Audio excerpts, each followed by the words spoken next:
गुरु रामपाल जी परमेश्वर जी की जय हो।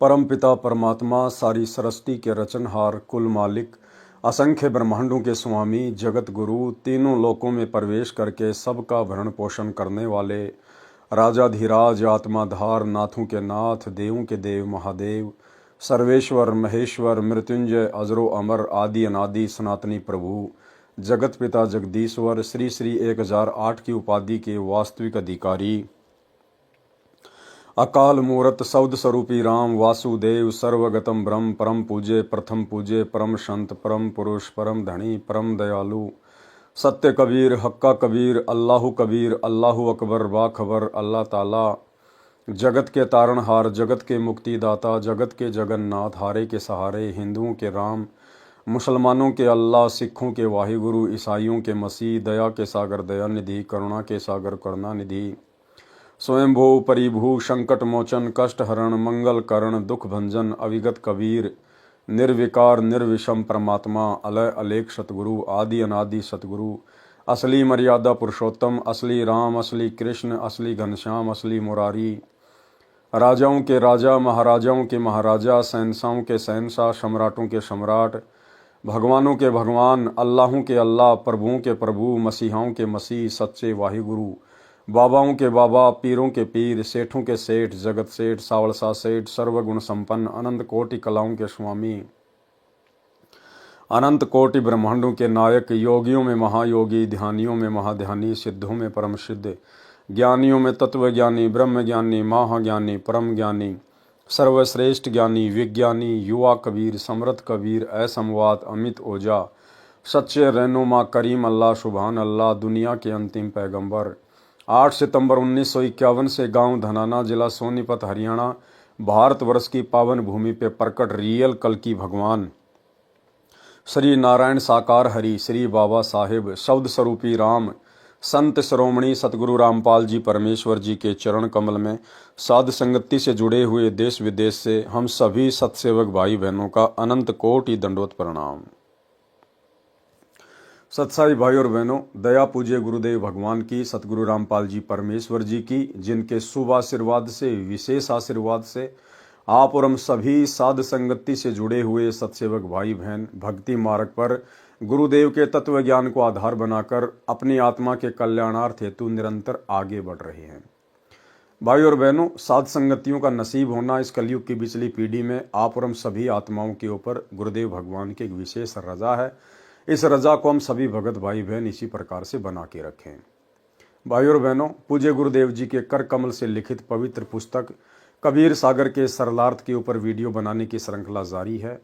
इस श्रृंखला में आज हमारा ये 52 नंबर का वीडियो है।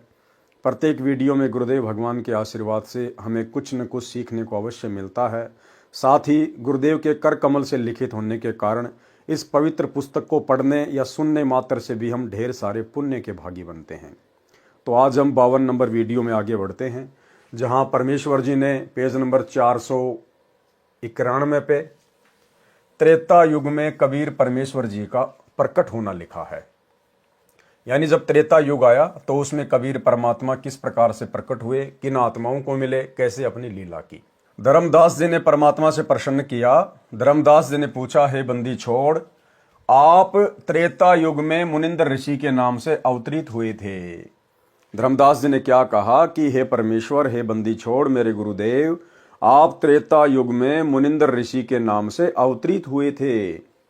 यानी भाई और बहनों, परमात्मा स्वयं ही अवतरित होते हैं, अपना कोई अवतार सतलोक से नहीं भेजते हैं। इसलिए सतलोक आश्रमों से जुड़े हुए भाई बहनों से प्रार्थना है, आप जो 8 सितंबर के दिन अपने गुरुदेव का अवतरण दिवस मनाते हैं, अवतरण दिवस के बहाने जो आप उनका जन्मदिन मनाते हैं, ये आप लोग बहुत बड़ी गलती कर रहे हैं।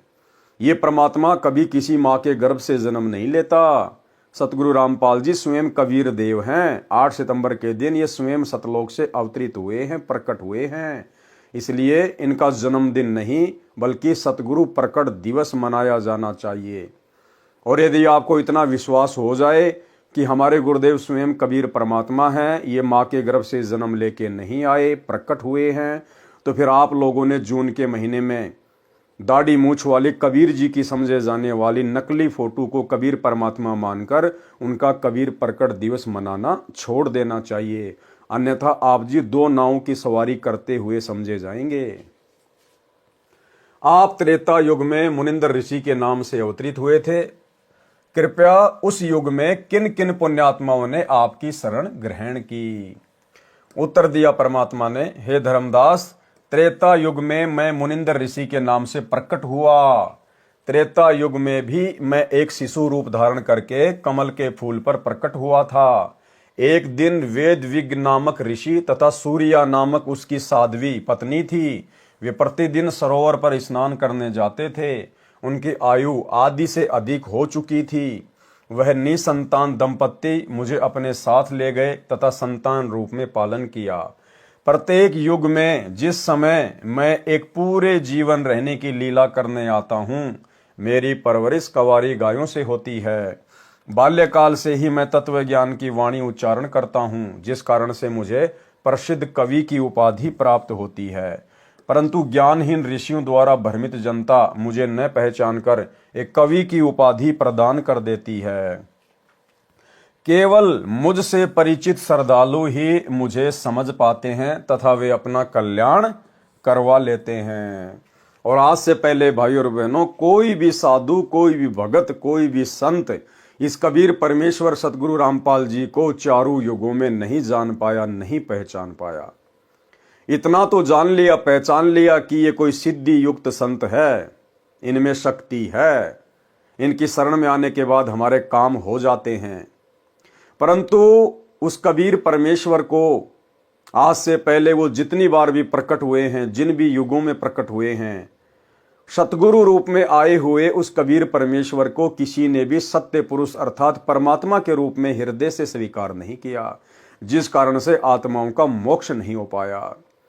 ये वर्तमान की कलयुग की बिचली पीढ़ी का समय जो गुरुदेव ने निर्धारित किया है, अब इस समय अनेकों आत्माएं अपने गुरुदेव भगवान को पहचानेंगी, उनको जानेंगी।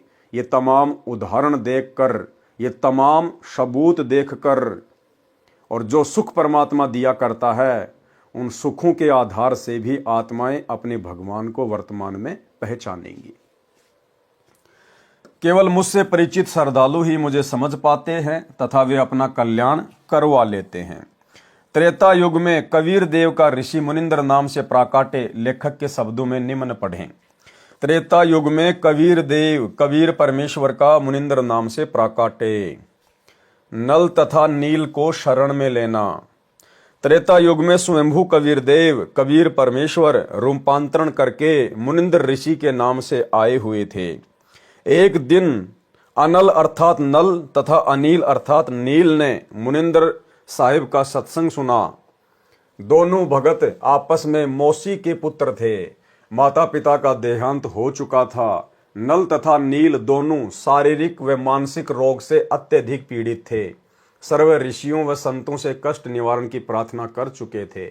सर्व ऋषियों व संतों ने बताया था कि यह आपका प्रारब्ध का पाप कर्म का दंड है, ये आपको भोगना ही पड़ेगा, इसका कोई समाधान नहीं है। दोनों दोस्त जीवन से निराश होकर मृत्यु की प्रतीक्षा कर रहे थे। सत्संग के उपरांत जो ही दोनों ने परमेश्वर कबीर देव, कबीर परमेश्वर उर्फ मुनिंदर ऋषि जी के चरण छुए तथा परमेश्वर मुनिंदर जी ने सिर पर हाथ रखा तो दोनों का असाध्य रोग छू मंतर हो गया, अर्थात दोनों नल तथा नील स्वस्थ हो गए। भाई और बहनों, यही लीला सन 1994 से उसी कबीर परमेश्वर जी ने सतगुरु रूप में प्रकट होकर इस कलयुग की बिचली पीढ़ी में जो अपने यथार्थ 13वें कबीर पंथ का संचालन किया है। तो सन 1994 के बाद में ऐसे असाध्य रोगों को सतगुरु रामपाल जी परमेश्वर जी ने अपनी शक्ति से, अपने आशीर्वाद मात्र से तुरंत ठीक कर दिया, तुरंत चंगा कर दिया। यानी जो बात यहां पर लिखी जा रही है कि नल और नील के सर पर हाथ रखने मात्र से ही उनका रोग छूमंतर हो गया, ऐसे ऐसे ना जाने कितने रोग, नल और नील से भी असाध्य रोग सतगुरु रामपाल जी परमेश्वर जी ने वर्तमान में अपने आशीर्वाद मात्र से ठीक किए हैं। एक छोटा सा गुरुदेव का सत्संग, इस सत्संग को सुनकर आप भली भांति समझ जाएंगे कि वर्तमान में सतगुरु रूप में वही कबीर परमात्मा प्रकट है जिन्होंने आज से पहले इस प्रकार आशीर्वाद देकर भी आत्माओं के कष्ट निवारण किए थे। सुनिए सत्संग। आज भी हम आपको ऐसे ऐसे, यहाँ पर भी कई बहन है ऐसी जो पहले बहुत तंग रहती थी। एक तो बेबे है संतोष, खड़ी हुई है एक भाई, उठ उठ शर्माओ ना। एक भी इसकी बेबे का चित्र ले तो फिल्म वाला, ये देख इसको। या मकडोली बह रखी है, छोटी मकडोली, संतोष नाम से इस बेबे का। और ये इसका देवर है भक्त सुखबीर, ये यहाँ बैठा। इसका बड़ा भाई यानी संतोष का पति जो है फौज में भर्ती है। चित्र आ जाता फिर बंद कर दिया। तो ये लड़की 8-9 वर्ष से तकलीफ थी। बैठ जा बेटी। तो कुछ भी कहो, हम तो कर्मदंड कहते हैं। डॉक्टर बीमारी बता देते हैं, शाना ओपरा बता दे। तो जी क्या हुआ, इन्होंने सारा इलाज करवा लिया। एक नाम भी ले रखा था किसी दूसरे संत ने। और श्राद्ध का नाग तो अपने जनवाम चीज सहे, फिर दोख वीर, पूजा वीर, फलानी वीर, दकड़ी भी, वो सारी। आखिर में कौन सा मेरठ में था, कहां से इलाज चल रहा था इनका, यूपी में सहारनपुर से और थे, सहारनपुर से इलाज चल रहा था इस लड़की का। तो इसकी सुखबीर की बहन रामरती नाम साड़ जी शीतल नगर में ब्याह रखी। और वह रामरती एक दिन इस बहन श्यावत्री है शीतल नगर में, या हमारी बहन सेविका, इसके पास आ गई। कोई वो लेखा जोखा करते हैं, अंडा कर सरकारी उनकी ड्यूटी लग जाती है। तो इसने उसको समझा दिया, बेबे बैठ जा, चाह पानी पियो पहलाता है। फिर कबीर साहब के बारे में इस श्यावत्री ने, एक तो कमला यहीं आ रही हो मेरे ख्याल में, एक रामरता हुआ बैठी है। ये दोनों बाण अपनी सरकारी नौकरी पे थी, इनकी ड्यूटी लाग रही थी, वे गणना की खातर कोई आंकड़े इकट्ठे करने थे। यह श्यावत्री के पास पहुंच गई। इसने पहला दिन तक चाह पानी पियाई, बेबे तुम बैठ जाओ, फिर पाछा की लिखा लिखाई करियो। फिर ये चित्र देखे कबीर साहब के, ये पूछने लगी। इसने सारी महिमा बताई, बंदी छोड़ दी। रामरती ने अरे नाम ले लिया कमला ने। रामरती ने फिर अपने भाई जगबीर को बता, जगबीर नाम से, कि भाई तो कितना ना ले जा, मेरी भाभी ने एक बार महाराज करा ले। जगबीर ने बोला, बेबे इब इलाज करवा रखा वहां से और वहीं दिखाऊंगा। इन्हें बोली रे इलाज करवा रखा की ने दुख पा रही है, 19-21 का इसका आराम नहीं, तो एक बार ले आ। तो हम गए हुए थे उस समय चंडीगढ़ एक पार्ट, यहाँ Gulab Singh DC deputy commissioner जो होते थे ना, डिप्टी कमिश्नर गुलाब सिंह, वो डायरेक्टर थे वहां पर लोकल बॉडीज के चंडीगढ़। वो हमारे सेवक है, उन्होंने नाम ले रखा है, बड़ी पुण्यात्मा है। अगर उसका उदाहरण आप देख लो, नहीं सा देवता इंसान हमने नहीं देखा, इतनी नम्र आत्मा, कोई उसमें छल कपट नहीं। तो वहां हम पाठ करने गए जी। हमने आना था 12 तारीख को, हम आए 13 तारीख को, लेट हो गए थोड़े। तो इन्होंने पता था कि 12 महाराज जी ने आना है कुटिया में, तो ये 11 शाम ने पहुंच गए। और यह बेहोश पड़ी उड़े या संतोष। हम 12 ना या 12 ने भी हुई रहे, जगबीर भी हुई रहे इसके साथ, वो फौज में है। वहां पर हाल बने था हमारा एक सत्संग का। हम 13 न पहुंचे इस समय, अगस्त का महीना। तो न्यू बोले जी एक बेबे आ रही है, बहुत घनी बीमार से। बाबा बीमार का के मतलब हमारे दौरान हमको डॉक्टर ना वैद नहीं, ये बीमार है, बीमार आने लागे को अच्छे ढंग का नाम लेनी आता नहीं। अपने मन में संकल्प कर रहा मैं। इतने में इसको कुटिया में ठा के वो जगबीर एक दिन और पकड़ के मेरे पास ले आया। और मैं बाहर बैठा था, ऐसे छां आई हुई थी शाम के समय हाल के अंदर। इनको जब पकड़ के वो ले आए, आप विचार कीजिए, सत्कर मानिए, जो ही मेरे पास लाके या संतोष बिठाई और जगबीर को पूछना ये बात इसके पति से, न्यू अर्नु सिर जोड़ रखा, इसकी हालत न्यू नाड़ टेढ़ी हो रही छोरी की। खाट के पास बिठाई, जैसे हम स्वाभाविक वैसे हाथ रखते हैं, बेबे ठीक हो जाएगी बेटी, माड़ा मन ना करे, सब करेंगे, बंदी छोड़। मैंने ऐसे हाथ ऊपर से हटाया भी नहीं था, इतना में यह लड़की न्यू बैठ गई कि जानो इसका कुछ भी कोई ना। बोल सतगुरुदेव। बंदी छोड़ कबीर साहेब। वो बोला जा बेटी सेवा करवा। वहां पर सेवा चल रही थी, सेवक थे, मिस्त्री थे, उनकी रोटी बनानी थी। छोरी ने डट कर रोटी बनवाई, सारा काम करवाया। अगले दिन सारा काम करवाया। अगले दिन ये दिन के 11 बजे नाम लेकर और जब घर ना आए, फिर हमने कहा एक पाठ करवाओ बंदी छोड़ की वाणी का, ये धर्म का काम हो से।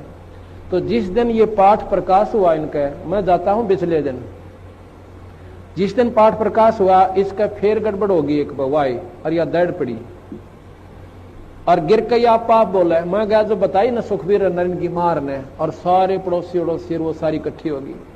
अब के बोल रहे हैं वो पितरिन के, एक तो बूढ़ा मर रहा था, ताऊ है दादा, रेक एक उसका लड़का छोटा सा उम्र का 12, 13, 14 साल की उम्र का, वो मर रहा है।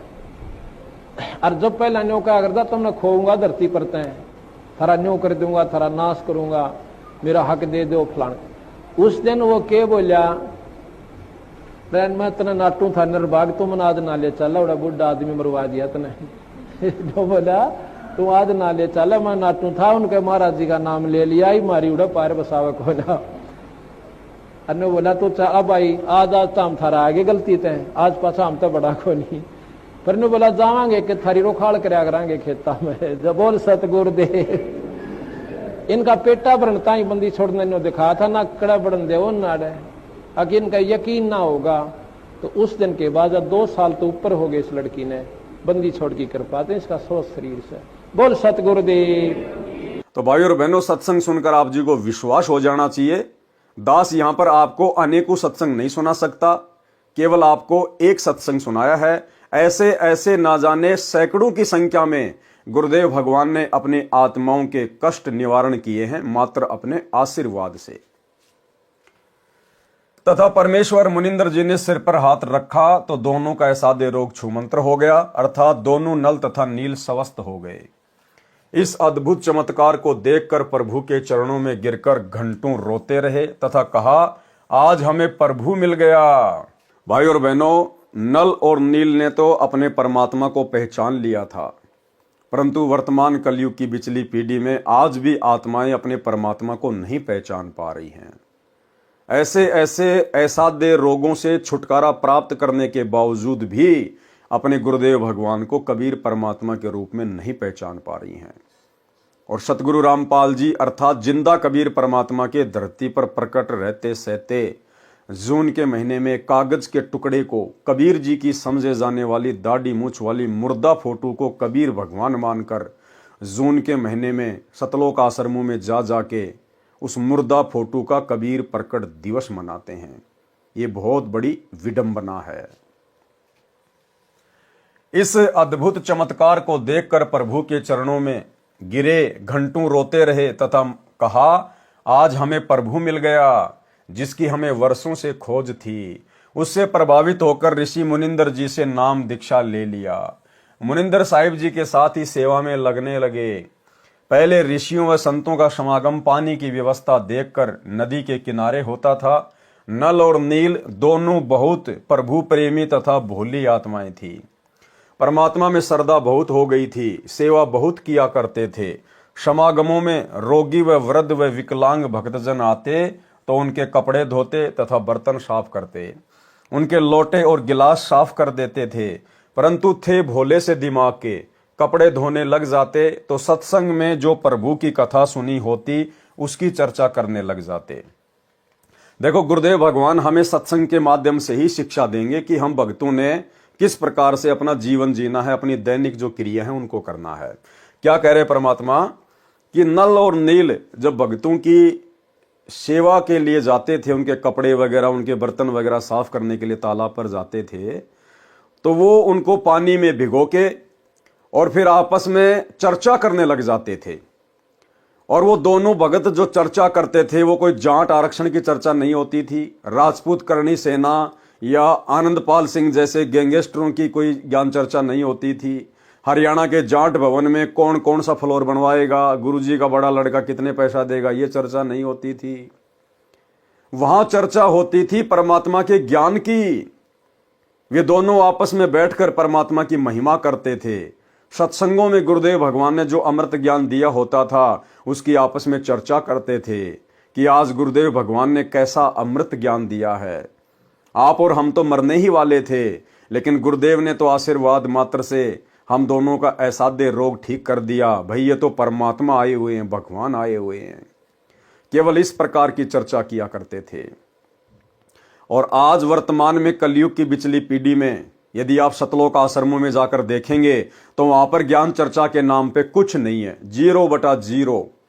वहां पे बहुत सारे भगत तो आपको कबीर जी का झोपड़ा देखते हुए मिलेंगे, उसकी सेल्फी लेते हुए मिलेंगे। कुछ भगत आपको लहर तारा तालाब के ऊपर घूमते हुए सेल्फी लेते हुए मिलेंगे। कुछ आपको मिट्टी के बैल वगैरह देखते हुए मिलेंगे। कुछ आपको मिट्टी के पहाड़ देखते हुए मिलेंगे। कुछ आपको भंडारे में केवल लड्डू जलेबी बर्फी की ही चर्चा करते हुए मिलेंगे। कोई ज्ञान चर्चा नहीं, कोई साध संगति नहीं, कोई गुरु की महिमा नहीं। तो भाई और बहनों, आज आप और हम कहां खड़े हैं? कलयुग की बिचली पीढ़ी में लाके परमात्मा ने बैठा दिया। इस जुबान से अगर कुछ निकले तो केवल परमात्मा की महिमा निकले। और सेवा के नाम पे क्या है? दास आज सोशल मीडिया पर एक वीडियो देख रहा था। वर्तमान में सतलोक आश्रम मैनेजमेंट हरियाणा ने सतलोक आश्रमों से जुड़ी हुई माता बहनाओं को क्या सेवा दे रखी है पता आपको? बहुत जबरदस्त सेवा। माता बहनों को पंपलेट बना के दे रखे हैं। इन सतलोक आश्रम वालों का कोई यूट्यूब पर चैनल है, सा न्यूज चैनल। उस सा न्यूज चैनल पर ये लोग दिन रात दुनिया भर की खबरें डालते रहते हैं। वहां पर बस एक्सीडेंट हो गई, वहां पर ज्यादा बर्फ गिर गई, वहां पर चोरी हो गई। जैसे ये दुनिया भर के टीवी चैनल जिस प्रकार से न्यूज दिखाते हैं, इस प्रकार से इन सतलोक आश्रम वालों ने सा न्यूज चैनल के नाम से एक यूट्यूब पर चैनल बनाया है। और इनका एक ही काम है, दुनिया भर की फालतू की दुनियादारी की न्यूज वगैरह उस पर डालते रहना। उस सा न्यूज चैनल को माता बहनों के माध्यम से उनको पोस्टर बना बना के दिए जाते हैं और जगत में भेज दिया जाता है, शहर में भेज दिया जाता है कि आप जाओ और लोगों को पकड़ पकड़ के आप उनसे चैनल को सब्सक्राइब करवाओ। आप उनको ये पंपलेट दिखाओ कि देखो जी, ये हमारे सतलोक आश्रम का न्यूज चैनल है, आप इसको सब्सक्राइब कर लीजिए। आपका मोबाइल निकालिए, आप QR कोड को स्कैन कीजिए। एक छोटा सा वीडियो आप भाई बहन देख लीजिएगा, किस प्रकार से सेवा के नाम पर भगत समाज का अनमोल समय और समय से बर्बाद कर रहे हैं। देखिए। काल करे सो हाल ही कर ले, फिर मिले ना साथा। 84 में जाए पड़ोगे, भुगतोगे दिन राता। गुरु समान नहीं दाता रे जग में, गुरु समान नहीं दाता, गुरु समान नहीं सब। तो भाई और बहनों, वीडियो आपने देख लिया होगा। ये सेवा चल रही है वर्तमान में सतलोक आश्रम मैनेजमेंट हरियाणा में। और धिक्कार है उन माता बहनों को जो अपनी थोड़ी बहुत भी बुद्धि का इस्तेमाल नहीं कर रही। अरे घर बैठ के परमात्मा के सत्संग सुनो, अपना सुमरण करो। ये अपने फायदे के लिए आप लोगों को मोहरा बनाकर अपने यूट्यूब के चैनलों को सब्सक्राइब करवाते फिरते हैं। वो क्या सेवा है? क्या खाक सेवा है वो? तो भाई और बहनों, संगत में भी काल ने जरा सी बुद्धि नहीं छोड़ी है। उसकी चर्चा करने लग जाते, दोनों भगत प्रभु चर्चा में बहुत मस्त हो जाते और वस्तुएं दरिया के जल में कब डूब जाती उनको पता भी नहीं चलता। किसी की 4 वस्तु लेकर जाते तो 2 वस्तु वापस लाकर देते थे। भगत जन कहते कि भाई आप सेवा तो बहुत करते हो, परंतु हमारा तो बहुत काम बिगाड़ देते हो। अब ये खोई हुई वस्तुएं हम कहां से लेकर आएं? आप हमारी सेवा ही करना छोड़ दो, हम अपनी सेवा आप ही कर लेंगे। नल तथा नील दोनों रोने लग जाते थे कि हमारी सेवा न छीनो, अब की बार नहीं खोएंगे। परंतु फिर वही काम करते, प्रभु की चर्चा में लग जाते और वस्तुएं डूब जाती। भगत जनों ने मुनिंद्र जी से प्रार्थना की कि कृपया आप नल तथा नील को समझाओ।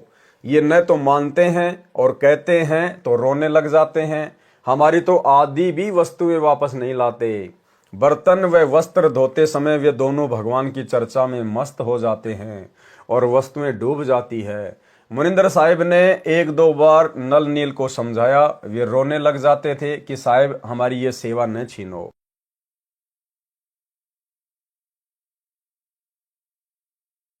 सतगुरु मुनिंदर साहिब ने आशीर्वाद देते हुए कहा, बेटा नल तथा नील खूब सेवा करो, आज के बाद आपके हाथ से कोई भी वस्तु चाहे पत्थर या लोहा भी क्यों ना हो जल में नहीं डूबेगी। समुद्र पर रामचंद्र के पुल के लिए पत्थर तैराना। एक समय की बात है कि सीता जी को रावण उठाकर ले गया। भगवान राम को पता भी नहीं कि सीता जी को कौन उठाकर ले गया। अब दुनिया कहती है राम जी चले ना श्री राम के बिना, और वो चले ना हनुमान के बिना, और श्री रामचंद्र जी को पता भी नहीं था कि मेरी औरत को उठा के कौन ले गया। अब बताओ, फिर भी दुनिया उनको परमात्मा परमात्मा कहती है। श्री रामचंद्र जी इधर उधर खोज करते हैं। हनुमान जी ने खोज करके बताया कि सीता माता लंकापति रावण की कैद में है। पता लगने के बाद भगवान राम ने रावण के पास शांति दूत भेजे तथा प्रार्थना की कि सीता लौटा दे, परंतु रावण नहीं माना। युद्ध की तैयारी हुई, तब समस्या यह आई कि समुद्र से सेना कैसे पार करें। भगवान श्री रामचंद्र ने 3 दिन तक घुटनों पानी में खड़ा होकर हाथ जोड़कर समुद्र से प्रार्थना की कि रास्ता दें, परंतु समुद्र टस से मस न हुआ।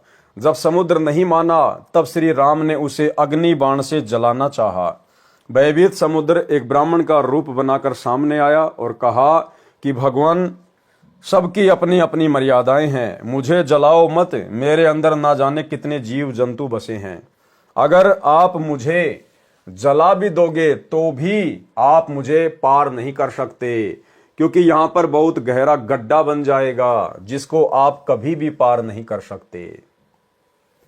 समुद्र ने कहा, भगवान ऐसा काम करो कि सर्प भी मर जाए और लाठी भी ना टूटे, मेरी मर्यादा भी रह जाए और आपका पुल भी बन जाए।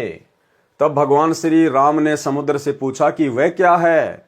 ब्राह्मण रूप में खड़े समुद्र ने कहा कि आपकी सेना में नल और नील नाम के 2 सैनिक हैं। उनके पास उनके गुरुदेव से प्राप्त एक ऐसी शक्ति है कि उनके हाथ से पत्थर भी तैर जाते हैं।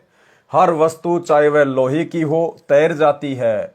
श्री रामचंद्र ने नल तथा नील को बुलाया और उनसे पूछा कि क्या आपके पास कोई ऐसी शक्ति है। तो नल तथा नील ने कहा कि हाँ जी, हमारे हाथ से पत्थर भी नहीं डूबेंगे। तो श्री राम ने कहा कि परीक्षण करवाओ।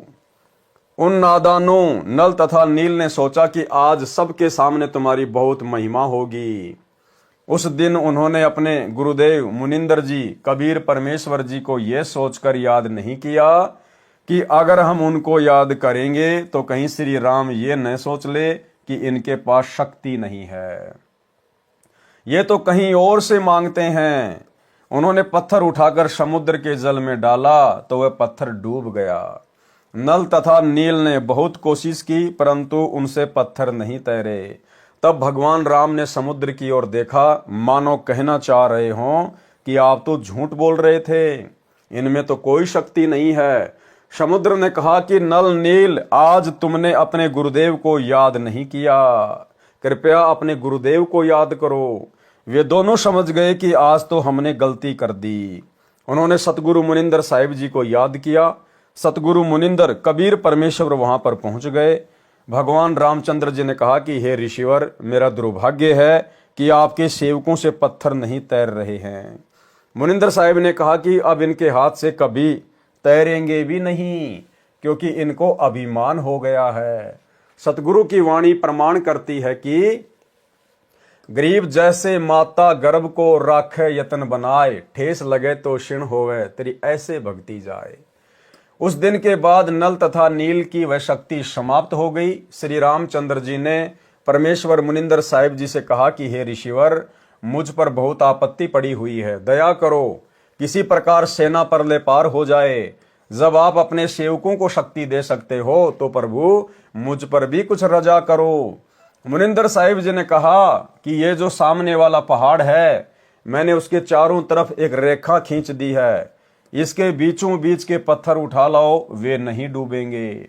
श्री राम ने परीक्षण के लिए पत्थर मंगवाया, उसको पानी पर रखा तो वह तैरने लग गया।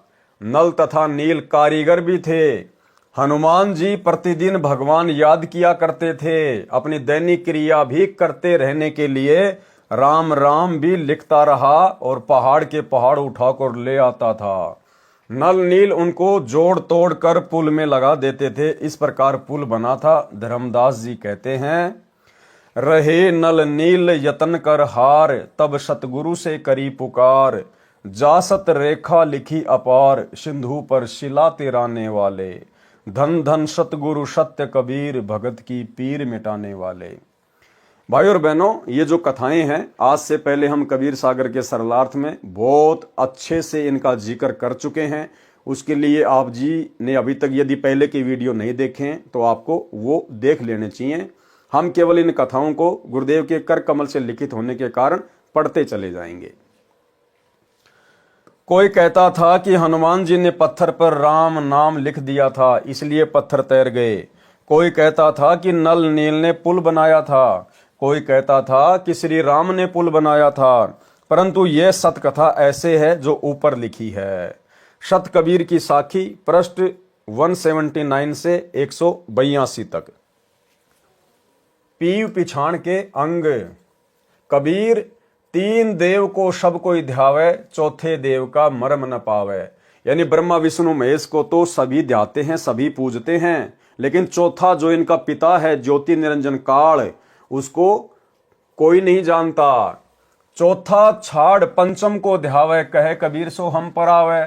उस चौथे को छोड़कर भी, ज्योति निरंजन को भी छोड़कर परमात्मा कहते हैं जो पांचवे को ध्यावेगा, पांचवे की पूजा करेगा। पांचवा कौन? खुद कबीर साहेब, कहे कबीर सो हम पे आवे, वही मोक्ष प्राप्त कर सकता है।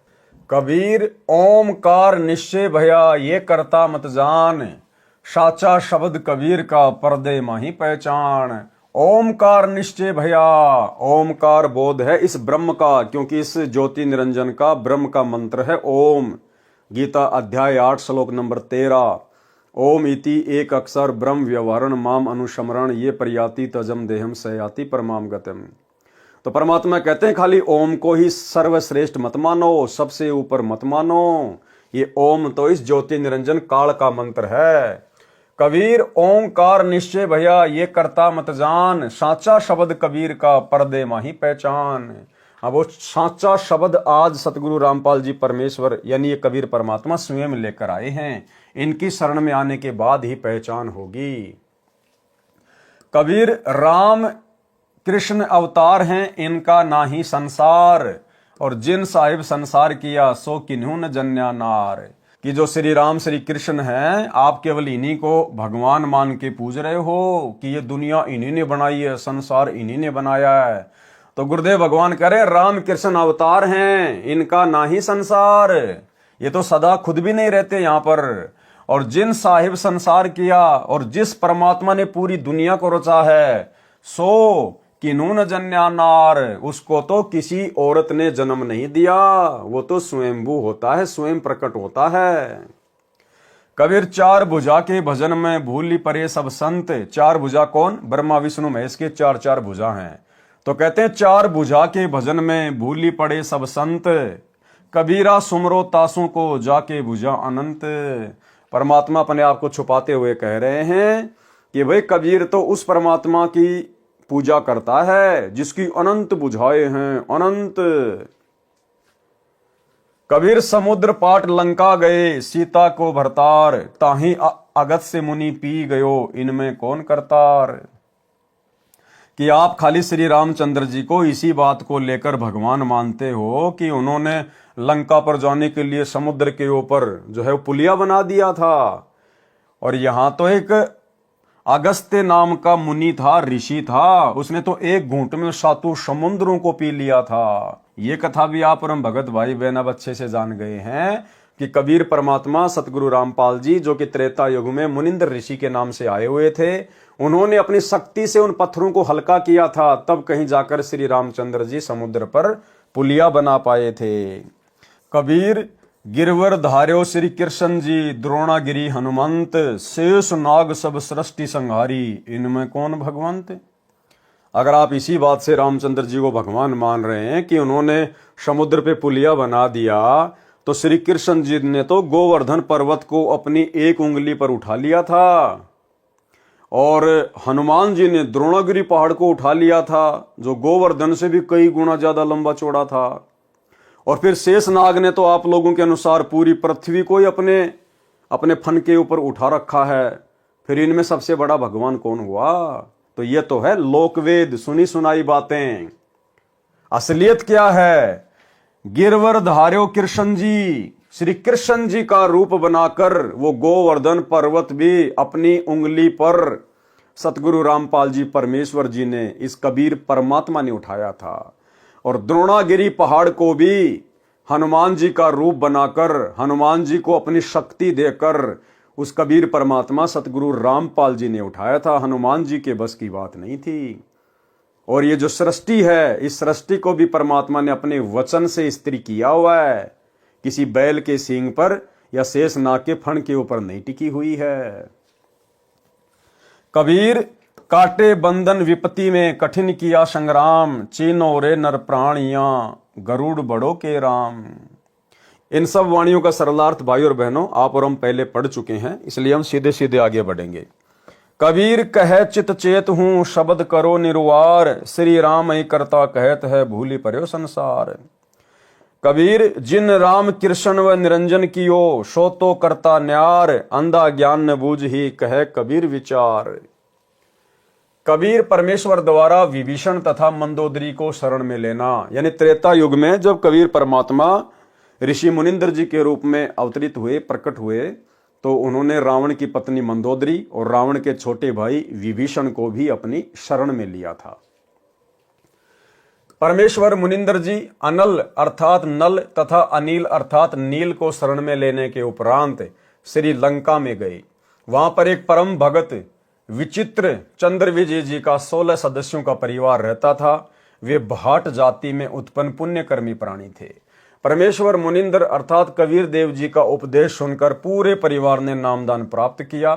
परम भगत विचित्र चंद्र विजय जी की पत्नी भगतमती करमवती लंका के राजा रावण की रानी मंदोदरी के पास नौकरी करती थी। रानी मंदोदरी को हंसी मजाक अच्छे मंदे चुटकुले सुनाकर उसका मनोरंजन करती थी। भगत चंद्र विजय राजा रावण के पास दरबार में नौकरी करता था। राजा की बड़ाई के गाने सुनाकर उसे प्रसन्न करता था। भगत विचित्र चंद्र विजय की पत्नी भगतमती करमवती परमेश्वर से उपदेश प्राप्त करने के उपरांत रानी मंदोदरी को प्रभु चर्चा जो सृष्टि रचना अपने सतगुरुदेव मुनिंदर जी से सुनी थी प्रतिदिन सुनाने लगी। भगतमती मंदोदरी रानी को अति आनंद आने लगा। कई कई घंटों तक प्रभु की सतकथा को भगतमती करमवती सुनाती रहती तथा मंदोदरी की आंखों से आंसू बहने लगते। एक दिन रानी मंदोदरी ने करमवती से पूछा, आपने ये ज्ञान किससे सुना? आप तो बहुत अनाप शनाप बातें किया करती थी। इतना बदलाव परमात्मा तुल्य संत बिना नहीं हो सकता। तब करमवती ने बताया कि हमने एक परम संत से अभी अभी उपदेश लिया है। रानी मंदोदरी ने संत के दर्शन की अभिलाषा व्यक्त करते हुए कहा, आपके गुरु अब की बार आए तो उन्हें हमारे घर बुला कर लाना। अपनी मालकिन का आदेश प्राप्त करके शीश झुकाकर सत्कार पूर्वक कहा कि जो आपकी आज्ञा आपकी नौकरानी वही करेगी। मेरी एक विनती है, कहते हैं कि संत को आदेश पूर्वक नहीं बुलाना चाहिए, स्वयं जाकर दर्शन करना श्रेयकर होता है, और जैसे आपकी आज्ञा वैसा ही होगा। महारानी मंदोदरी ने कहा कि अब के आपके गुरुदेव जी आए तो मुझे बताना, मैं स्वयं उनके पास जाकर दर्शन करूंगी। परमेश्वर ने फिर श्रीलंका में कृपा की। मंदोदरी रानी ने उपदेश प्राप्त किया। कुछ समय उपरांत अपने प्रिय देवर भगत विभीषण जी को उपदेश दिलाया। भगतमती मंदोदरी उपदेश प्राप्त करके अहरनिश प्रभु स्मरण में लीन रहने लगी, यानी दिन रात प्रभु के स्मरण में लीन रहने लगी। अपने पति रावण को भी सतगुरु मुनिंदर जी से उपदेश प्राप्त करने की कई बार प्रार्थना की, परंतु रावण नहीं माना तथा कहा करता था कि मैंने परम शक्ति महेश्वर मृत्युंजय शिव जी की भक्ति की है, इसके तुल्य कोई शक्ति नहीं है, आपको किसी ने बहका लिया है। कुछ ही समय उपरांत वनवास प्राप्त श्री सीता जी का अपहरण करके रावण ने अपने 9 लखा बाग में कैद कर लिया। भगतमती मंदोदरी के बार बार प्रार्थना करने से भी रावण ने माता सीता जी को वापस छोड़कर आना स्वीकार नहीं किया। तब भगतमती मंदोदरी जी ने अपने गुरुदेव मुनिंद्र जी से कहा, महाराज जी, मेरे पति ने किसी औरत का अपहरण कर लिया है, मुझसे सहन नहीं हो रहा है, वह उसे वापस छोड़कर आना किसी कीमत पर भी स्वीकार नहीं कर रहा है। आप दया करो मेरे प्रभु, आज तक जीवन में मैंने ऐसा दुख नहीं देखा था। परमेश्वर मुनिंद्र जी ने कहा कि बेटी मंदोदरी, ये औरत कोई साधारण स्त्री नहीं है। श्री विष्णु जी को श्रापवश पृथ्वी पर आना पड़ा है। वे अयोध्या के राजा दशरथ के पुत्र रामचंद्र नाम से जन्मे हैं। इनको 14 वर्ष का वनवास प्राप्त है तथा लक्ष्मी जी स्वयं सीता के रूप में, इनकी पत्नी रूप में वनवास में श्री राम के साथ थी। उसे रावण एक साधु वेश बनाकर धोखा देकर उठा लाया है। ये स्वयं लक्ष्मी ही सीता जी है। इसे शीघ्र वापस करके क्षमा याचना करके अपने जीवन की भिक्षा याचना रावण करे तो इसी में इसका शुभ है। भगतमती मंदोदरी के अनेकों बार प्रार्थना करने से रावण नहीं माना तथा कहा कि वे 2 मस्खरे जंगल में घूमने वाले मेरा क्या बिगाड़ सकते हैं। मेरे पास अनिगणत सेना है। मेरे 1 लाख पुत्र तथा 1.25 लाख नाती हैं। मेरे पुत्र मेघनाथ ने स्वर्ग राज इंद्र को पराजित कर उसकी पुत्री से विवाह कर रखा है। 33 करोड़ देवताओं को हमने कैद कर रखा है। तू मुझे उन 2 बेसहारा वन में विचर रहे वनवासियों को भगवान बताकर डराना चाहती है। इस स्त्री को वापस नहीं करूंगा। मंदोदरी ने भक्ति मार्ग का ज्ञान जो अपने पूज्य गुरुदेव जी से सुना था, रावण को बहुत समझाया। विभीषण ने भी अपने बड़े भाई को समझाया। रावण ने अपने भाई विभीषण को पीटा तथा कहा कि तू ज्यादा श्री रामचंद्र का पक्षपात कर रहा है, उसी के पास चला जा। एक दिन भगतमती मंदोदरी ने अपने पूज्य गुरुदेव जी से प्रार्थना की कि हे गुरुदेव, मेरा सुहाग उजड़ रहा है, एक बार आप भी मेरे पति को समझा दो। यदि वह आपकी बात को नहीं मानेगा तो मुझे विधवा होने का दुख नहीं होगा। अपनी वचन की बेटी मंदोदरी की प्रार्थना स्वीकार करके राजा रावण के दरबार के समक्ष खड़े होकर परमेश्वर मुनिंद्र जी ने द्वारपालों से राजा रावण से मिलने की प्रार्थना की। द्वारपालों ने कहा, ऋषि जी, इस समय हमारे राजा जी अपना दरबार लगाए हुए हैं। इस समय अंदर का संदेशा बाहर आ सकता है, बाहर का संदेश अंदर नहीं जा सकता। हम विवश हैं। तब पूर्ण प्रभु अंतर्ध्यान हुए तथा राजा रावण के दरबार में प्रकट हो गए।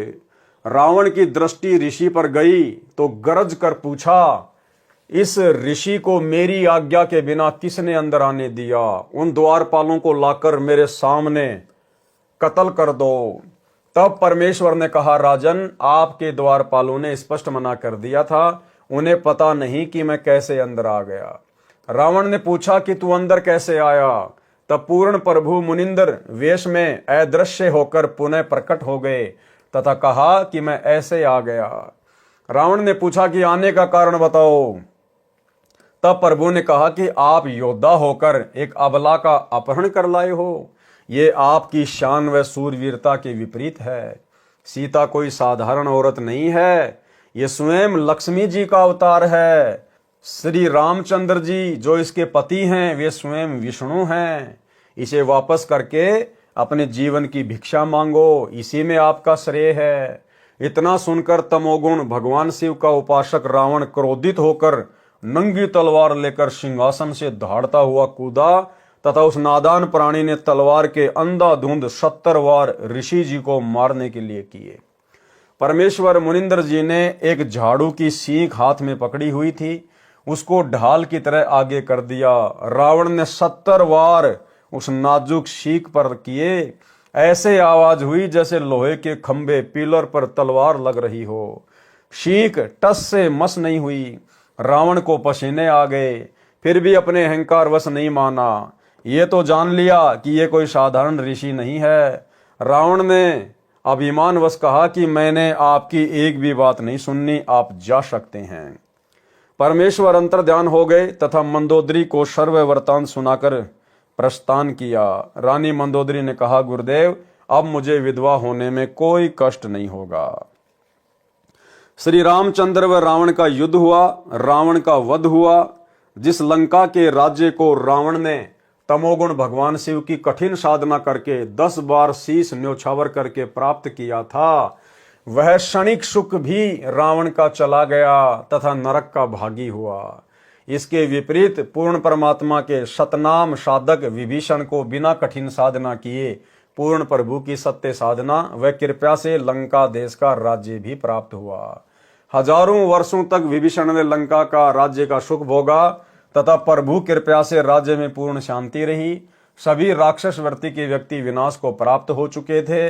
भगतमती मंदोदरी तथा भगत विभीषण तथा परम भगत चंद्र विजय जी के परिवार के पूरे 16 सदस्य तथा अन्य जिन्होंने पूर्ण परमेश्वर का उपदेश प्राप्त करके आजीवन मर्यादा वक्त सत्य भक्ति की, वे सर्व साधक यहाँ पृथ्वी पर भी सुखी रहे तथा अंत समय में परमेश्वर के विमान में बैठकर शतलोक शाश्वत स्थानम में चले गए।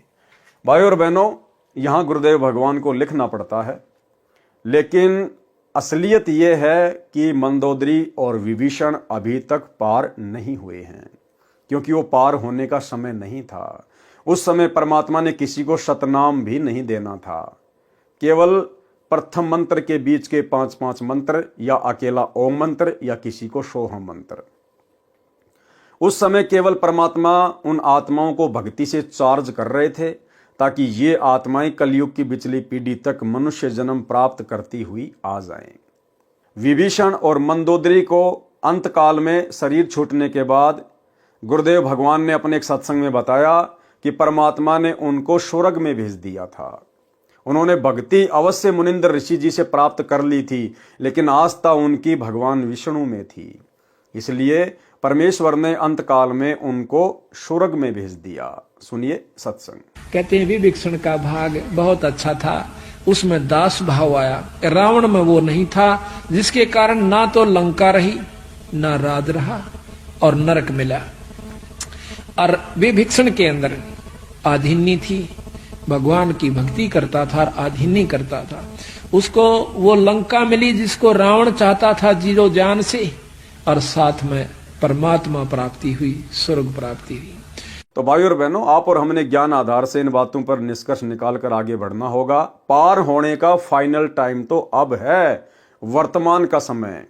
अब परमेश्वर उन सभी आत्माओं को घुमा फिरा के मनुष्य जन्म देंगे, और यदि वे अंत काल तक मर्यादा में रह के भक्ति करते रहेंगे तो ही सतलोक जा पाएंगे। इसलिए पवित्र गीता अध्याय 7 मंत्र 12 से 15 में कहा है कि तीनों गुणों रजगुण ब्रह्मा जी, सतगुण विष्णु जी, तमगुण शिव जी की साधना से मिलने वाली क्षणिक सुविधाओं के द्वारा जिनका ज्ञान हरा जा चुका है, वे राक्षस स्वभाव वाले, मनुष्यों में नीच दुष्कर्म करने वाले मूर्ख मुझकाल ब्रह्म को भी नहीं बचते।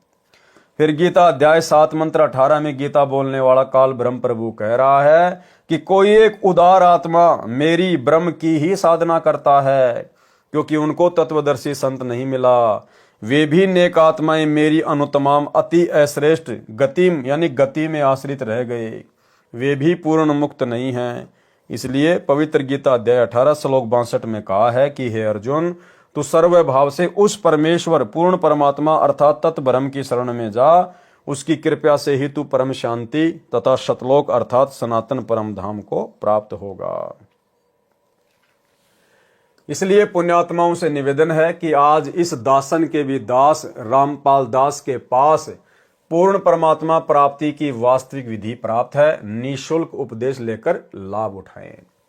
फिर धर्मदास जी ने प्रश्न किया, धर्मदास जी ने प्रश्न किया, हे प्रभु, कुछ श्रद्धालु भी श्री हनुमान जी की पूजा करते हैं, यह शास्त्र विरुद्ध है या अनुकूल? उत्तर दिया परमात्मा ने, कबीर देव ने कहा, हे धर्मदास, अर्जुन को काल ब्रह्म ने श्रीमद् भगवत गीता अध्याय 16 श्लोक 23-24 में कहा है कि हे अर्जुन, जो व्यक्ति शास्त्र विधि को त्याग कर अपनी इच्छा से मनमाना आचरण पूजा करता है, वह न सिद्धि को प्राप्त होता है, न परम गति को, न सुख को ही। गीता अध्याय 16 श्लोक 23, इससे तेरे लिए कर्तव्य अर्थात करने योग्य भक्ति कर्म तथा अकर्तव्य अर्थात न करने योग्य जो त्यागने योग्य कर्म है, उनकी व्यवस्था में शास्त्र में लिखा उल्लेख ही प्रमाण है। ऐसा जानकर तू शास्त्र विधि से नियत भक्ति कर्म अर्थात साधना ही करने योग्य है। गीता अध्याय 16 श्लोक 24। हे धर्मदास जी, गीता अध्याय 7 श्लोक 12 से 15 व 20 से 23 तथा गीता अध्याय 9 श्लोक 20 से 23 तथा 25 में गीता ज्ञानदाता काल ब्रह्म ने तीनों देवताओं रजगुण ब्रह्मा, सतगुण विष्णु तथा तमगुण शिव जी की पूजा करना भी व्यर्थ कहा है। भूतों की पूजा, पितरों की पूजा व अन्य सर्व देवताओं की पूजा को भी अविधि पूर्वक शास्त्र विधि विरुद्ध बताया है। हनुमान तो राम भगत थे, वे स्वयं भी भक्ति करते थे तथा अन्य को भी श्री राम की भक्ति करने को ही कहते थे। यदि कोई भगत दूसरे भगत की पूजा करता है वह शास्त्र विधि विरुद्ध होने से व्यर्थ है। त्रेता युग में मैंने हनुमान को भी शरण में लिया था। फिर धर्मदास जी ने सवाल किया। धर्मदास जी ने प्रश्न किया, हे कबीर परमेश्वर, आपने तो मेरे आश्चर्य को अधिक बढ़ा दिया। श्री हनुमान जी को तो अपनी शक्ति तथा श्री राम की भक्ति पर अत्यधिक अभिमान था। हे दीनानाथ, आपने हनुमान जी की बुद्धि को कैसे बदला? मुझ किंकर पर कृपया करके बताइए। उत्तर कृपया पढ़े हनुमान बोध के सारांश में प्रश्न 235 पर, जो कि आप और भगत भाई बहन पहले इस विषय पर पूरा वीडियो बना चुके हैं। पूर्ण परमात्मा कबीर जी का द्वापर युग में प्रकट होना। फिर द्वापर युग में कबीर परमात्मा किस नाम से प्रकट हुए, किन किन आत्माओं को मिले, क्या क्या लीलाएं की परमात्मा ने। पूर्ण परमात्मा कबीर जी का द्वापर युग में प्रकट होना। प्रसन्न किया धर्मदास जी ने, हे परमेश्वर, अपने दास धर्मदास पर कृपया करके द्वापर युग में प्रकट होने की कथा सुनाएं, जिससे तत्व ज्ञान प्राप्त हो। उत्तर दिया परमात्मा ने। कबीर परमेश्वर ने कहा, हे धर्मदास, द्वापर युग में भी मैं रामनगर नामक नगरी में एक सरोवर में कमल के फूल पर शिशु रूप में प्रकट हुआ। एक निसंतान वाल्मीकि कालू तथा उसकी पत्नी गोदावरी दंपत्ति अपने घर ले गए। एक ऋषि से मेरा नामकरण करवाया। उसने भगवान विष्णु की कृपा से प्राप्त होने के आधार से मेरा नाम करुणामय रखा। मैंने 25 दिन तक कोई आहार नहीं किया। मेरी पालक माता अति दुखी हुई। पिताजी भी कई साधु संतों के पास गए, मेरे ऊपर झाड़ फूंक भी कराई। वे विष्णु के पुजारी थे। उनको अति दुखी देखकर मैंने विष्णु को प्रेरणा दी। विष्णु भगवान एक ऋषि रूप में वहां आए तथा पिता कालू से कुशल मंगल पूछा। पिता कालू तथा माता गोदावरी कलयुग में सम्मन तथा नेकी रूप में दिल्ली में जन्मे थे। यानी भाइयों और बहनों, द्वापर युग में परमात्मा ने जिन आत्माओं को अपनी परवरिश के लिए निमित्त बनाया था, कालू तथा गोदावरी को, फिर कलयुग की प्रथम पीढ़ी में यानी 650 साल पहले जिस व्यक्ति ने, क्योंकि भगत तो नहीं बन पाया था वो अंत तक, जिस कालू नामक व्यक्ति ने परमात्मा के मुंह बोले पिता की भूमिका निभाई थी द्वापर युग में, वो कालू नाम का व्यक्ति 650 साल पहले बना सम्मन। और जो उसकी पत्नी थी गोदावरी, वो थी नेकी। यानी पुण्यात्माओं, हम आत्माओं का अनंत जन्मों का हिसाब किताब ये चलता हुआ आ रहा है। आज परमेश्वर ने उन सभी आत्माओं को कहां पर लाकर सेट कर दिया है। और आज वे सभी आत्माएं, वो कालू, वो गोदावरी, वो विद्याधर, वेदविग, सम्मन, नेकी, आज वो सभी आत्माएं वर्तमान की कलयुग की बिचली पीढ़ी में आई हुई हैं। और परमेश्वर ने उन आत्माओं को, अपनी विशेष आत्माओं को चुन चुन के साध संगति से जोड़ दिया है। साध संगति में जुड़े हुए भाई बहन परमेश्वर की उन विशेष आत्माओं में से हैं। पिता कालू तथा माता गोदावरी कलयुग में सम्मन तथा नेकी रूप में दिल्ली में जन्मे थे। उन्होंने अपना दुख ऋषि जी को बताया कि हमें वृद्ध अवस्था में एक पुत्र रत्न भगवान विष्णु की कृपा से सरोवर में कमल के फूल पर प्राप्त हुआ है। ये बच्चा 25 दिन से भूखा है, कुछ भी नहीं खाया है। अब इसका अंत निकट है। परमात्मा विष्णु ने हमें अपार खुशी प्रदान की है, अब उसे छीन रहे हैं। हम प्रार्थना करते हैं कि हे विष्णु भगवान, ये खिलौना देकर मत छीनो। हम अपराधियों से ऐसा क्या अपराध हो गया, इस बच्चे में हमारा इतना मोह हो गया है कि यदि इसकी मृत्यु हो गई तो हम भी दोनों उसी सरोवर में डूबकर मरेंगे जहां पर यह बालक हमें मिला था। हे धर्मदास, ऋषि रूप में उपस्थित विष्णु भगवान ने मेरी ओर देखा। मैं पालने में झूल रहा था। मेरे अति स्वस्थ शरीर को देखकर विष्णु भगवान आश्चर्यचकित हुए तथा बोले, हे कालू भगत, ये बच्चा तो पूर्ण रूप से स्वस्थ है। आप कह रहे हो ये कुछ भी आहार नहीं करता। ये बालक तो ऐसा स्वस्थ है जैसे एक शेर दूध प्रतिदिन पीता हो। ये नहीं मरने वाला। इतना कहकर विष्णु मेरे पास आया। मैंने विष्णु से बात की तथा कहा, हे विष्णु भगवान, आप मेरे माता पिता से कहो एक कुंवारी गाय लाएं। उस गाय को आप आशीर्वाद देना। वह कुंवारी गाय दूध देने लगेगी। उस गाय का दूध मैं पीऊंगा। मेरे द्वारा अपना परिचय जानकर विष्णु भगवान समझ गए ये कोई सिद्ध आत्मा है जिसने मुझे पहचान लिया है। मुझे ऋषि के साथ बातें करते हुए देख मेरे पालक माता पिता हैरान रह गए।